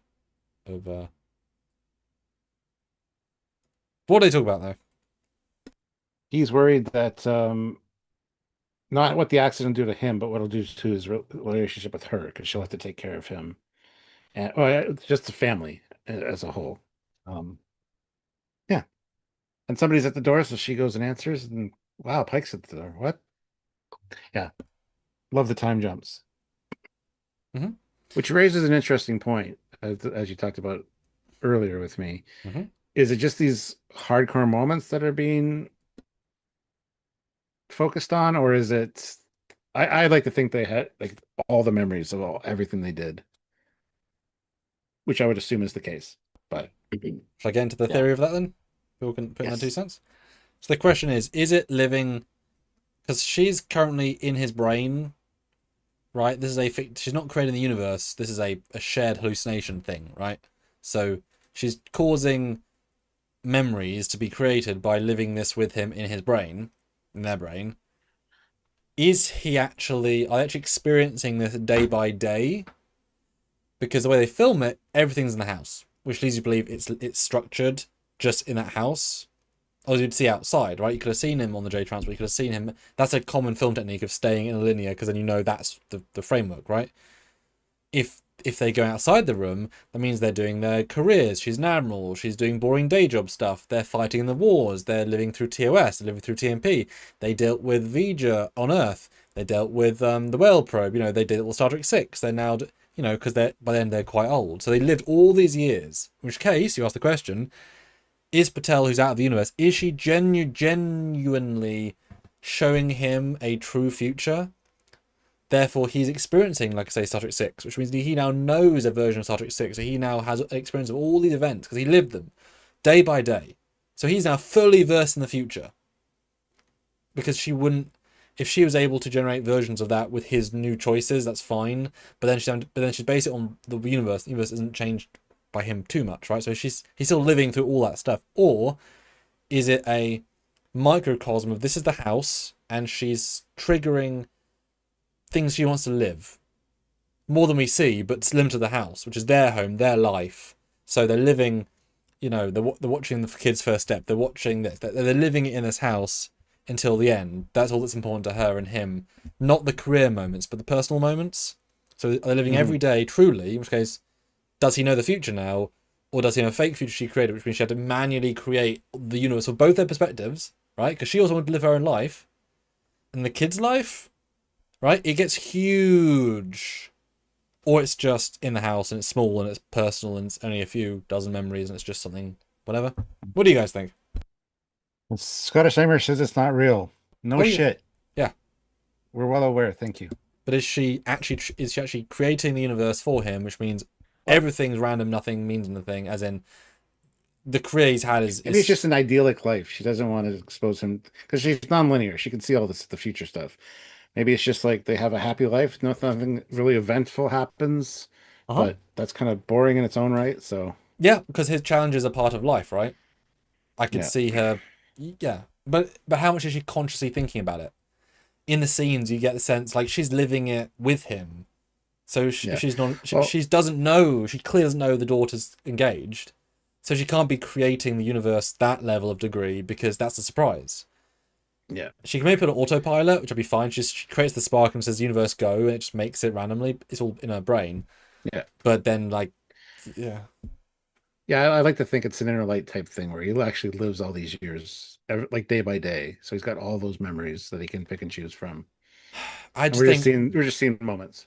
I just think that would get so confusing. He lived an entire full Starfleet career, presumably to Admiral, kids. His kids had kids, and they're all in the Starfleet zone. So now, in season 4, he might say, "Oh, that reminds me of LRAC 4." Spock, LRAC 4? Yeah, I remember you and me went there. It's like, we didn't do that, sir. Yeah. Oh, crap, it was from an alternate universe. Like, those would break his brain. There's too many missions to keep track. They all happened, but they weren't real, right? That's huge. And the Scottish Nightmare says, I mean, their experience is not real. She created it. Again, no shit. We know that. It's in their brains. We're not saying it's a TV show. We're well aware. Thank you. Are the memories day by day or best, what we saw and a bit extra, right? Yeah. Ray Ricks, 5 pounds. Oh. Power output of the sun is 386 trillion gigawatts. Power output of the Enterprise D's warp core is 12.75 billion gigawatts. Numbers don't work even for the D. There you go. Yeah. Unfortunately, people say if that's not on screen, then that's not canon being tech manual. So that means it overrides any tech manual, which means this is now canon. Which means Enterprise D's power core is now several times the power of the sun. Go fuck yourselves, Stranger Worlds. But anyway, he's back from his training cruise, and there was the accident, but the baffle plate didn't rupture, so he's not sure what happened exactly. And he's worried about the consequences of this. Like, this could really alter things, because it was supposed to happen. And she's like, "Yeah, I don't know. I accessed a part of space-time, and I don't understand it either. Just go with the flow." Trying to like calm him down, right? And this is why I got more excited, because the first 2 scenes are kind of fluff, nice fluff, but fluff. This is like we actually, because as an actor, this is super interesting to see Pike's having just done the mission. We're never going to see that otherwise, right? we saw his genuine, because he thought he lived it, right? That's a genuine reaction, and how it shakes him to his core, because he did see the other universe with the other Pike where that didn't happen, and cause and effect, right? Other problems are done. So he knows this is not good for the universe if he doesn't get hurt. And Yeah. also, he knew he had like 8 years, 7 years, 4 years, what, and now everything's unknown. And I really love the acting here. It's really, really strong. I Mhm. just wish they were in TOS uniform, because this is now during TOS, Mm. and it would have been much nicer. Even if he's in his training uniform and she's in TOS, they're in such a small thing, because now they've moved through time, actual history, right? It would have grounded you so hard in TOS in the universe, but it just feels like Stranger Worlds still, right? They're not evolving it enough to feel meaningful as it could. Next scene again. This isn't his hair's longer, but Patel should have been in a TMP uniform, right? This is easily 10 plus years, 15 plus years, Well, right? she's a stay-at-home mom now. She's obviously just always at home. He's still doing his thing Well, they for call one her mission at Admiral least. when the kids are there, so I assume she's commuting to the office Yeah, I know. and beaming to the office. That's the problem. Are they both retired? If they are, that's a boring life. Like for these people explore. These both got captains of connies. These are the cremist de la cremist of officers. They ain't gonna retire and be chill for 60 years in a house, right? It's not part of their character. So I wish one of them was within TMP uniform, because now move forward, and then Rathakar in the end. It would have been such a nice thing for the fans, and wouldn't have pulled away from the even, right? Shouldn't need to be in a sweater. Just put her in the best TMP. Actually, no, she would have been in the Admiral's uniform, wouldn't she? That Kirk wore, a female version. She could have looked amazing Mm. in that, right? Everyone thinks it's the best uniform to walk. She walks in, Pike says, "You should change for dinner. I'll do it later." That's all you have to have, right? Mhm. Real missed opportunity here. Then their daughter gets engaged to Robert April's son. Cool. I like the Doesn't daughter. really mean anything. Oh yeah, it doesn't mean Uh, anything at all, but it was a nice little scene by itself. And I commend the actors because they know it's a fake scene, right? It's like, mhm. this isn't happening. But by knowing the daughter more, you feel more sad. I would imagine that they might now use this if there's something in season 4 or 5 where Pike is being tortured by an alien race that has access to his brain. This actress could come back as his daughter, like not exactly like John. Future Imperfect. Exactly, yeah, like exactly. Yeah. And the actress has a really great time being tortured, and it'd be great like that with them, because this is now a fake reality, right? But the memories are real. He's gonna love this woman exactly like his daughter, right? He raised her, he potty trained her. This is super real to him, irrespective of it not being real. But again, I wish she was in TOS uniform, same thing, or TMP, something, because shouldn't be still in service at this point, really. Yeah. Hmm. And they're very young to be getting engaged, aren't And they? Because they're like in their early 20s and just in the academy. So this is like yeah, proper young engagement. You guys are raring to go. Crazy. yeah. And each time the door's knocked, she's kind of like, "Come back to me," like especially this scene. It's like, "Come back to me, Pike or Christopher." Well, it shifts Um, between her caring and him caring depending on the scene. And this one, yeah, so like obviously they've been doing this for, well, 20, 25 years, right? Because the daughter's in her 20s.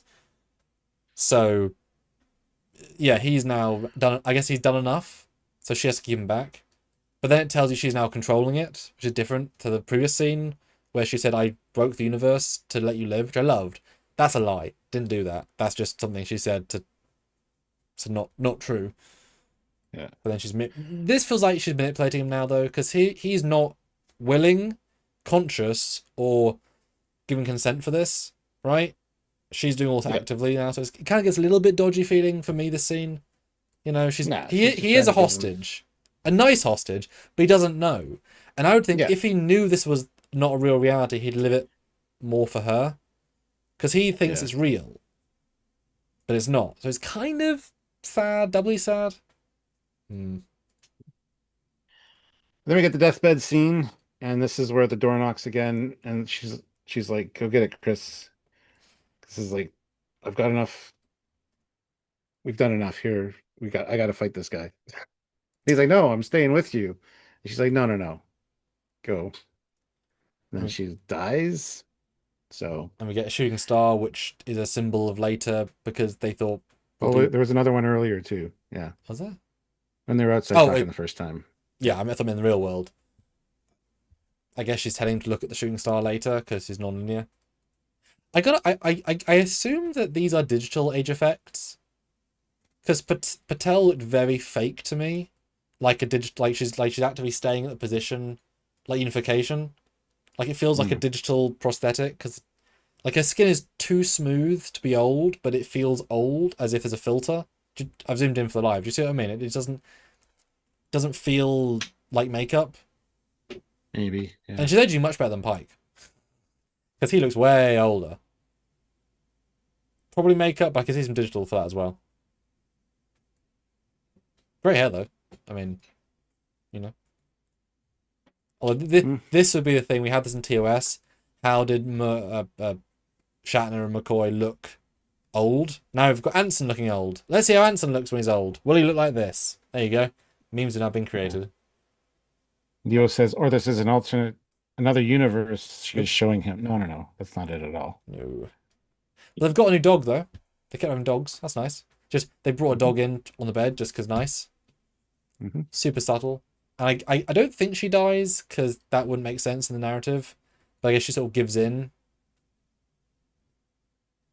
I don't know. It's implied that she dies when he leaves the room. Yeah, but she's But that creating it for him. from him for his sake, it's fine. Whatever. Yeah, it doesn't matter. And then yeah, Because I back in guess who's at the door? Ah, and I honestly forgot partially the tone of this episode. That's like, oh wow, back in a space battle with aliens. What? Right? It's such a long scene. It's like, oh yeah, this is the yep. plot, huh? But we're gonna solve it well, Stuart, because they kill Battelle, blows her up, and then all the demons, all of the individual balls crack, thousands of balls crack, and then the demons leave, and it's apocalypse. I think. I mean, this is bad, right? I mean, the it feels tense, doesn't it? I mean, you feel tense, right? The first time. Sure. I just expected somebody with the proton pack to come in at this point. Mm. Yes, I love how Pike has no dialogue and doesn't do anything in the scene. He's a trained Starfleet captain. No, what can he do? But he'd try and do something, right? I think he's just stunned by living a whole Well, yeah, lifetime. that And as now well. he's like, what is happening? And he seems so at peace later when she becomes a statue. He's not like mourning anything because it's like he knows she has to do this. He's She already already lived a has whole done it. life with her. So, I mean, he can't process this, right? Like, yeah. counseling does not prepare you for this because it's not in a light. That was a creation of a life to make you sympathize for them. This was a personally created fiction for you with her to express love. It's so much more intimate and personal. It's on a whole different level, right? And how does she win? Well, she says, I'm filled with light. You cannot vanquish. I'm the beholder. I'm also Mary Patel. The love I feel is brighter than your darkness. Your judgment is here. And she just dissolves him and then becomes a statue. It's that simple. Oh, no, I said how does she do it? I don't know. Oh, great. I don't know either. What's the answer? I think I you're don't know looking for an either. answer. Oh, I was wondering if they're going to tell us in the story. Yeah, it just does. Yeah. And did you like the yeah. fact that the bookshelves disappear and becomes a vortex of a something Yeah, something? because it's dissolving the prison so that they can, because that's the whole building. The whole building is a interdimensional prison, right? Yeah. So this is showing that it's dissolving because the statue's destroyed, so they can now go wherever they need to go. Okay. Cool. It's kind of the vibe that I got anyway. Yeah. I feel it's different intentional. The blue and the red, light and dark, on either ends of this walkway. Possibly, yeah. I don't know. Maybe is that the Gorn sun on the right? I have no idea. Oh, we saw it in the episode. There was a twin. But yeah, she just force lights them, Hmm. and he dies like a bitch.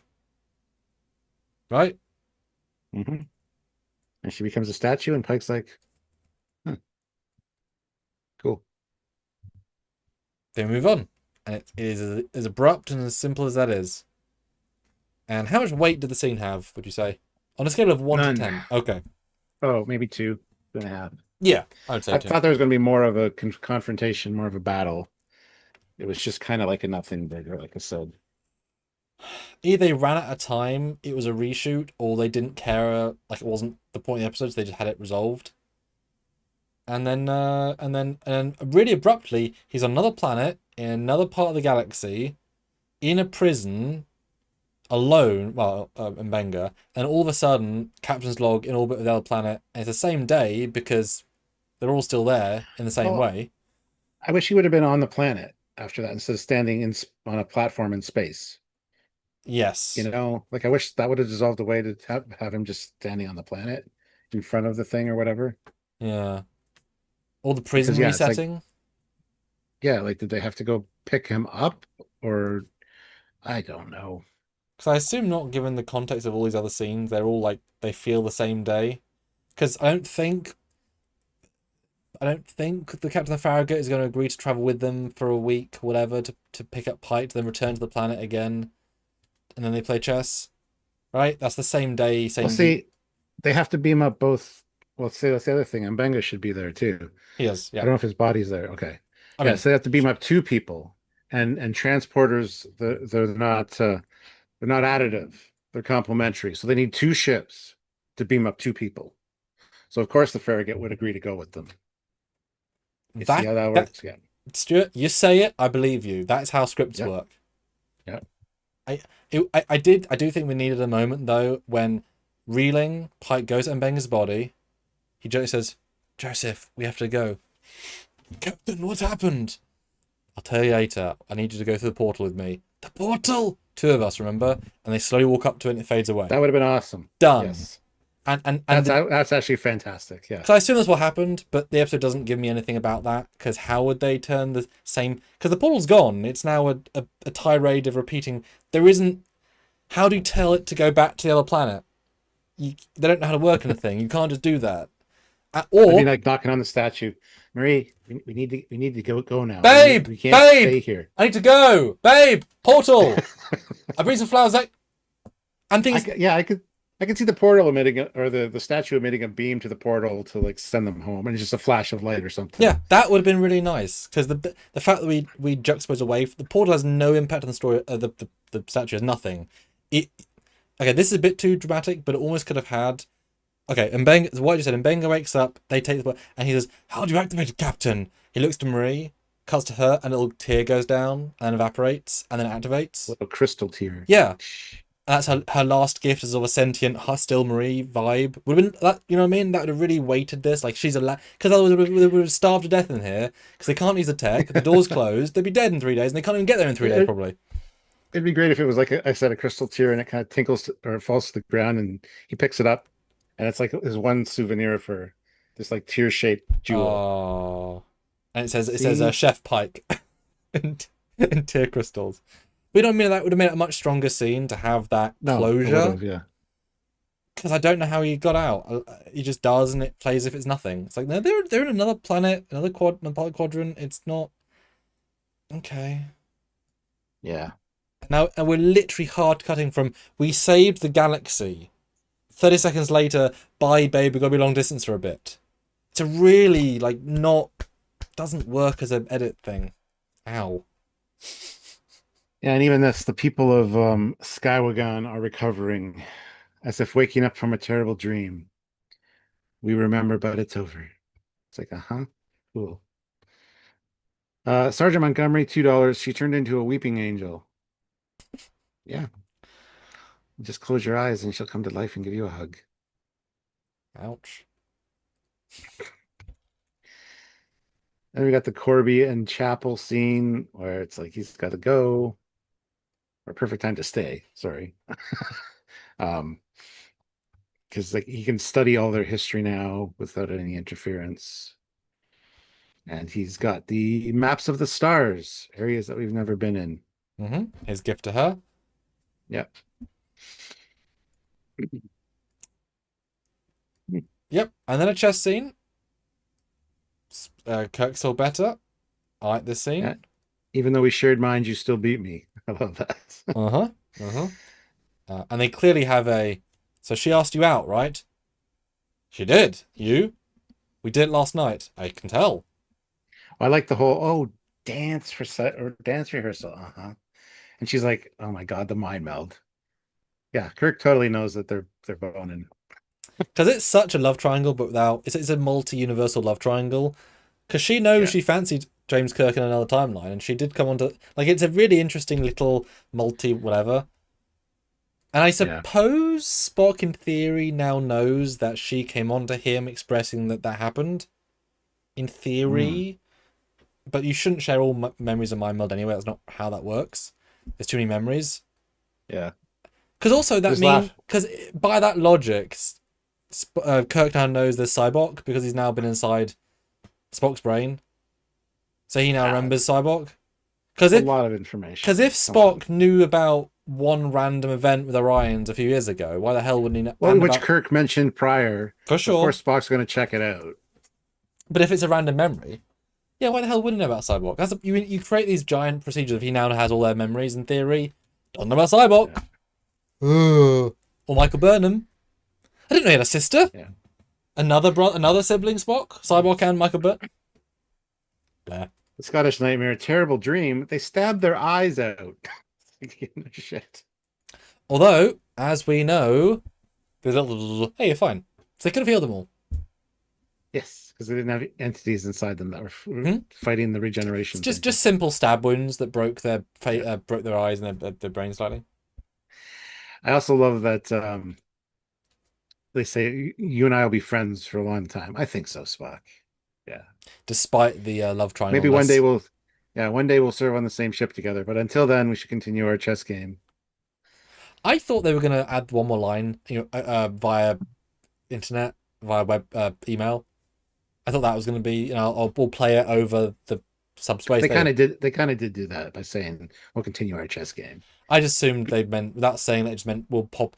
I see you every Yeah. other week, mate. You're in the same bloody quadrant as me, the same sector. It's crazy. You're always on my ship, Kirk. Why are you always on my ship? Jim. And you never talk to your brother. Every damn time. Every time. But it's a good little scene. I like it. It's Yeah, And then Sam Kirk comes in, doesn't say a word, but it's a nice little scene. I love that scene. I just wish we could get some dialogue between these two, which we might next season. So The only thing that would make it better is that Sam Kirk has diminished this season, and his thing in season 2 or 1, whichever, was that he felt lesser than James T. But nothing this season has raised him, so that should be even more, you know. So I just had a nice moment. Doesn't quite add on to the previous seasons, but also they don't care. Doesn't make any difference to them. Other than that, it's nice. yeah.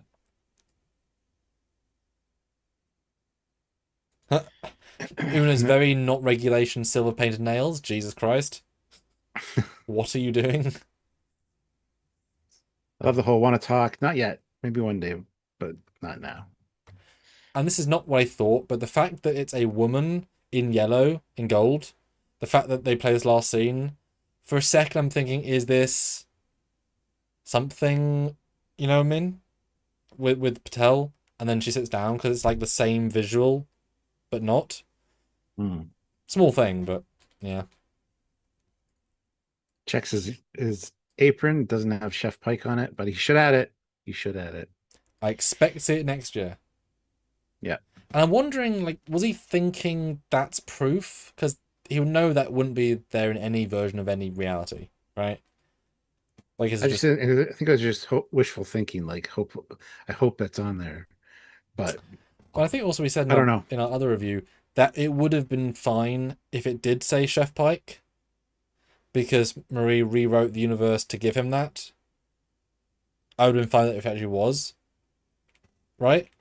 I kind of like it better if he just puts it on himself as like something sweet that she did for him in that alternate reality, and something to kind of remember her by.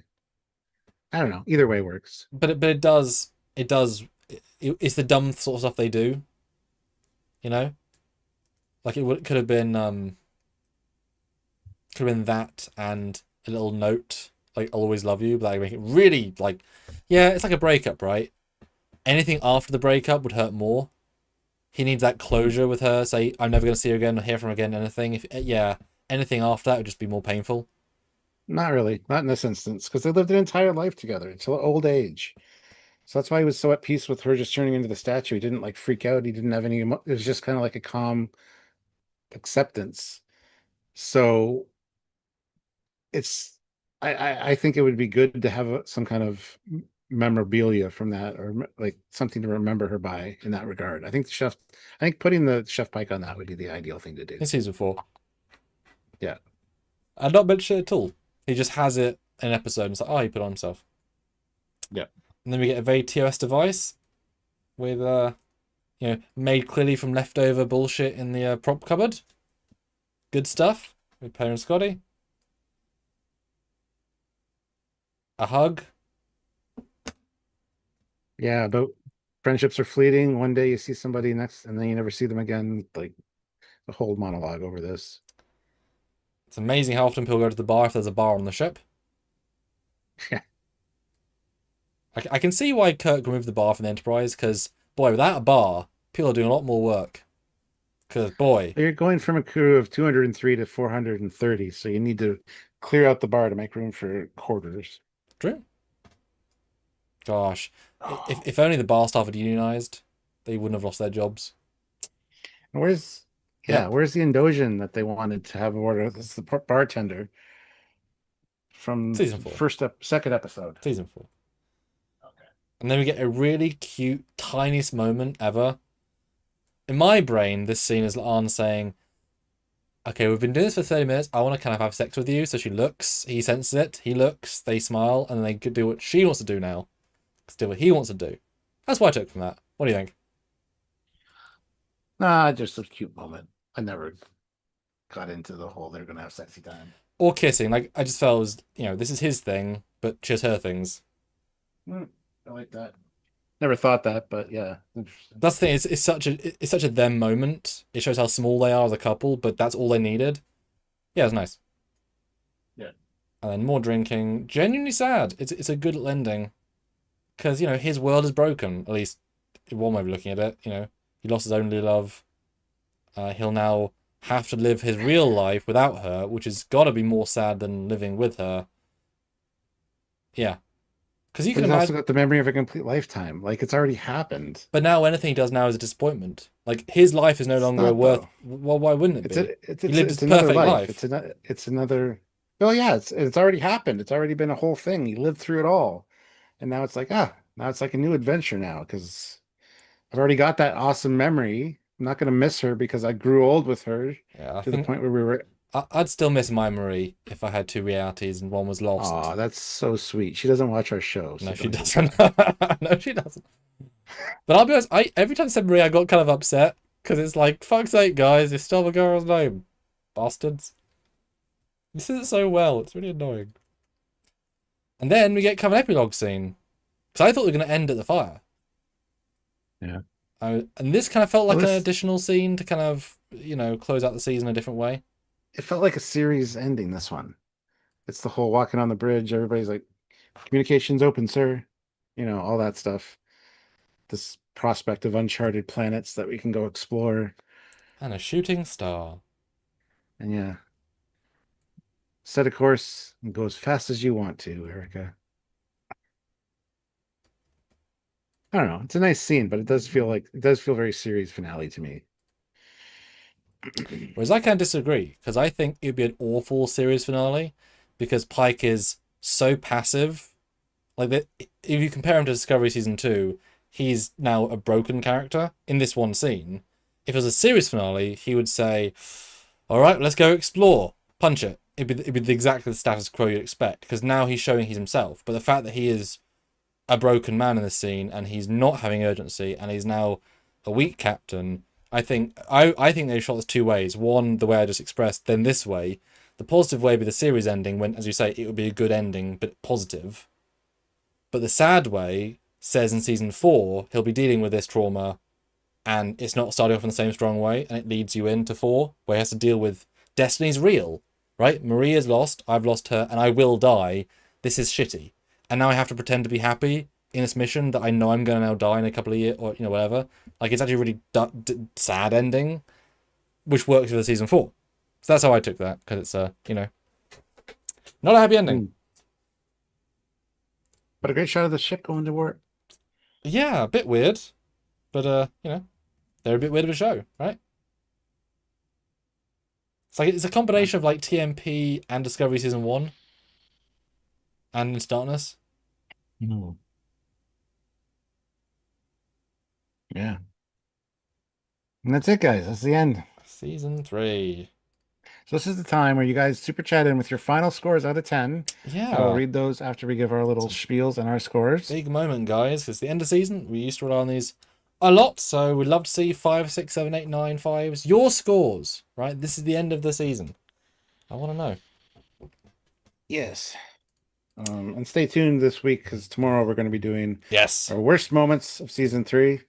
And then on Wednesday, we'll do our best moments of season 3. And you guys tell us which ones we're going to be talking about. So it'll be interesting. It'll be interesting. We did that for many of the seasons, and they made them back to back to back to back to back, so we didn't have the time to. But yeah, we'll celebrate. We'll give our worst and give our best, and you guys will put them in, and that used to be a lot of fun because, yeah. But let me read the poll. Boy, this is when we started the season. It was like 85% season 3, if I recall. It was absurdly high. Which season's the best of Stranger Worlds? Season 1 wins by a slight majority of 71%, with season 2 17%, and this season 12%. I am genuinely shocked by that. Wow. You all were wrong at the start of the season. Sorry to say. Oh, you could have known, but like you were wrong. Oh dear. Yeah. All right, Stuart, what do you think of this episode having just reviewed it for 2 and a bit hours? And like, guys, do super chat or PayPal your last review scores. It is important to us to the channel. It's much worse when you actually have to talk about it and think about it and science. It's not as fun a talk, is it? Really? It breaks down like so fast.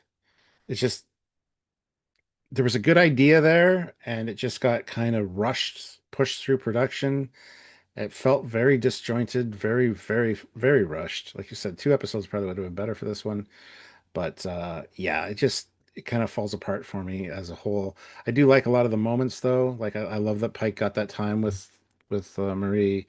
I do like that. I didn't need Gamble to come back. It didn't interest me. That whole storyline was just kind of stupid. The ultimate evil. It felt very Discovery. The evil that started all evil. Yeah, universe ending stakes. That's not what Star Trek's about. So, and when you break that down too, like we talked about the paw race and stuff, like it doesn't make sense that these are the ultimate evil that created all other evil. It's kind of because they have stupid. no ability. Like they're not right. Yeah. So yeah, it's not that awesome. If I'm fair. I do like I said, there are moments with Kirk and Spock that are fantastic. The bar scene with Ortigas was great. Um, I didn't give a shit about the Chapel and Corby stuff. I like Corby just fine, but I didn't need that. Uhura didn't get anything really. They're just missing a lot of. They're just missing a lot. Like tried to make something really cool tying it to earlier in the season. That's cool, but it just didn't pay off in the way they think it did, I think. But yeah, I'm definitely thinking of this in my head as Inner Light 2.0. Like he lived that entire lifetime and now he's got, you know, he's actually lucky because he lived an entire lifetime, then he has his accident, and then with the Telosians, he gets to live anything he wants fantasy-wise with Vina. Probably Marie So- for threesomes. Yeah, that's what I made that joke in my first reaction live. Oh. I'm gonna call my ex-wife over to Well, join us today, I mean, honey. death do you part. Didn't break up, right? Yeah, exactly. And the Telosians could totally take Mr. Crippled Pike to that planet. They could also just make Vina look like Marie. Oh, yeah. Yeah. And they can make Pike look like the guy from Cage. Jeffrey Hunter. Oh. So I don't like that this was a season finale. It just didn't. There's no special spark for me that made it anything great. Um, like I said, I didn't mind the last like few minutes there with the epic on the bridge moment kind of thing, and we're gonna do this, guys. So I don't even know. It's my opinions dropped after I talk. It's not one that I frankly am looking forward to ever watching again. Um, it just kind of hits a brick wall, like narratively and like momentum wise at a Several point. brick walls. Yeah, and then just doesn't really recover from it. Like it had potential that it just kind of squandered and I don't know. It's fine. Um, Score wise for me, personal enjoyment, I'm gonna give it a 5.3. Okay. For All Strange New Worlds, I'm gonna give it a like they tried something epic and it just didn't quite get there. Didn't quite reach the goalpost. So for All Strange New Worlds,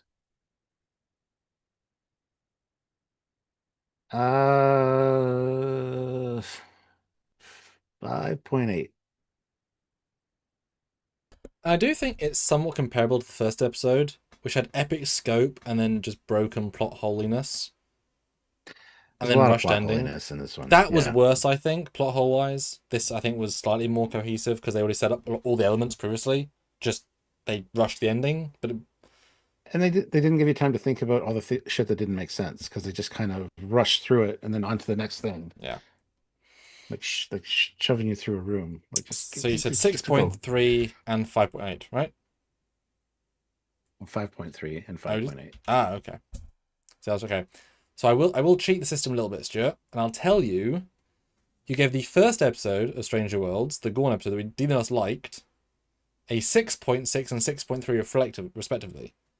Mhm. So you're saying this is zero 0.9 worse in enjoyment the first episode. So this is now the worst Not episode of the really. season. I just want to I don't say know. that because I think we like this one less, but it's significantly lower than that one. Okay. So You said 6.6, you said? 6.6 and 6.3. Now, in fairness, you could now lower the other one. I'm going to add a separate ranking if you want to then lower the first one in contrast. Switch them. Switch them.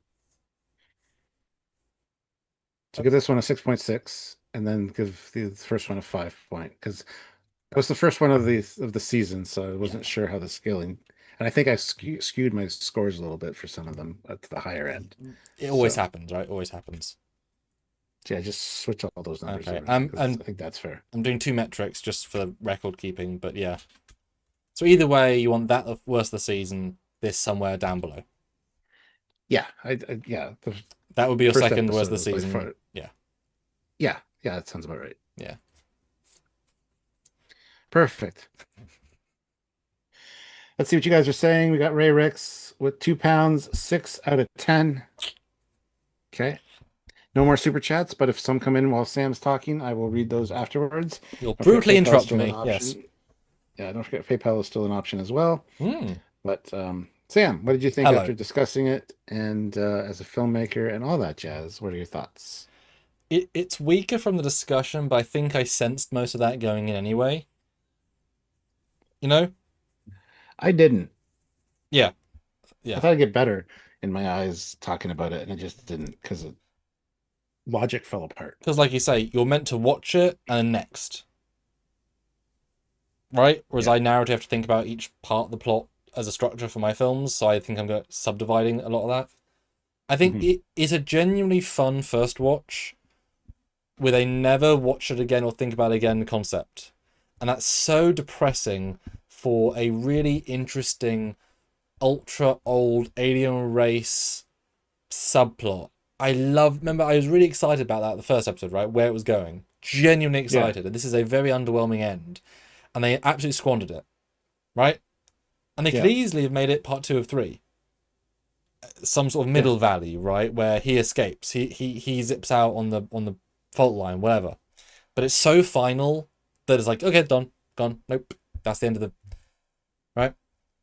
But performances are all good. They're all trying. And it's also a big episode. We get Corby and we get Kirk. Corby is a nothing burger. Kirk's pretty decent, you know. Yeah, it's an episode where you could probably easily take out a really solid 15 minutes out of it. You know, the neck pinch scene, I mean, the whole load of stuff, right? 10, 15 minutes of really solid stuff. And the inner light stuff is really solid in its own zone, right? You take that out, it's great. It's when you shove it in this episode that it weakens it. Right? And the whole thing gets weakened by how many pieces there are. And they're all sharing space. Score-wise, it's worse than the first episode for me. Because apart from the overall plotness of it, there's nothing I didn't like as a strong compared to the Gorn, which is the entire end is broken. Here I understood the end, it was just dumb. There's a difference, right? I didn't even get the end of the Gorn episode. I didn't understand it. Is how dumb it was. Is how non-logical it was. So it's definitely worse than that one. Obviously, I'm seeing the score, so I can adjust. But I was already going to be in the fives, I think. That's oh yeah. I also want to say Gamble didn't seem like much of a threat. Nope, and he was great the last time. I mean, yeah, but this one it just felt like somebody with no eyes that wasn't intimidating. Yeah, they could have used his knowledge of the Enterprise in a more distinct way. He could have used his powers. He could have killed people. Keep the thing on. Like, that's more intimidating. But still, even with that on, he wasn't super intimidating. So yeah, I like the actor. I genuinely feel sorry that he had to come back this way because it's just a much worse performance. It's not his fault at all. Yeah. It's just too much crammed in. Yeah.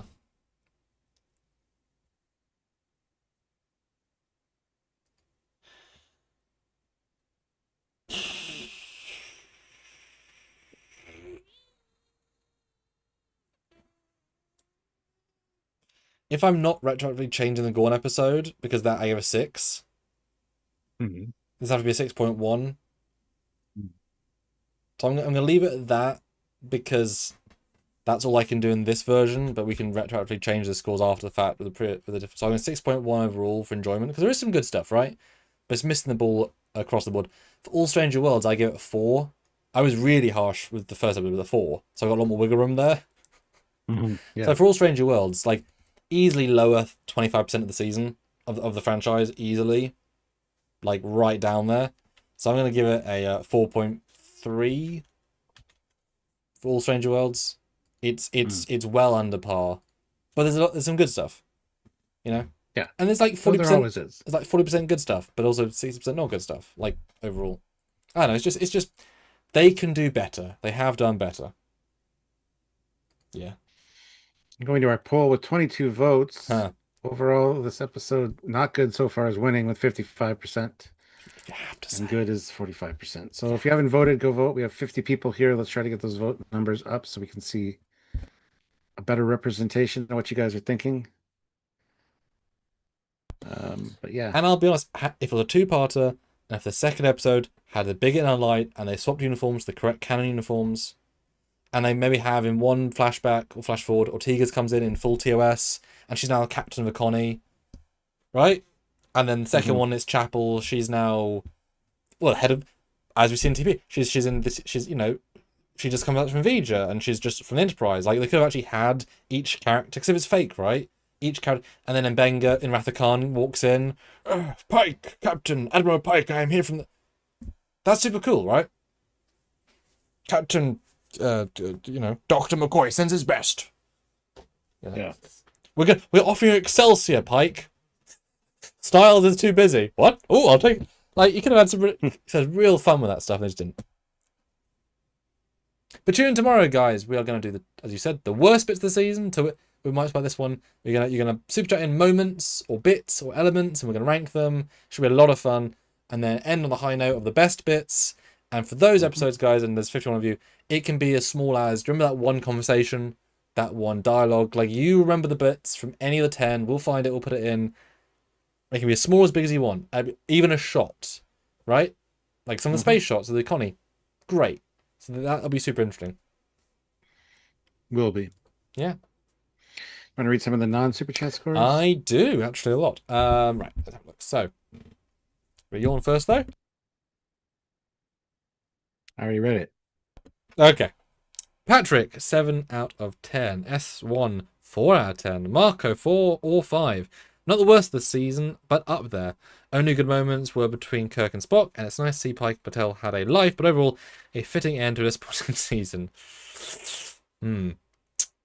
Jay, 4 out of 10. Thank goodness, no puppets. That could be great. Don't say no until you see it. Stanley's 5 to 6 out of 10. Aussie, though, gives it 8.6. Munga's at 8.7, sorry. So pretty high still. Ryan. Ryan. 5. I'm giving 5 out of 10. Underwhelming. Ultimate Evil. Yes, very. Donnie hates it with only 9 out of 10. As you know, he gives everything a 10. So 9's a proper bottom barrel. An 8 for season 3. So he hates it. 8 out of 10. So actually, I'm not even joking. 8 out of 10 for him is like proper dislike in his metrics. Joseph, 7.4. Very much like a Doctor Who episode where the Dr. Pike learns a little more about mortality through the great sacrifice of a companion. Not a bad. Yeah, that's not untrue. Hypno, 4 out of 10. There are some good moments, but it's a mess. Don't like the magical superhumans save the universe, good versus evil. Ugh, don't like any of that.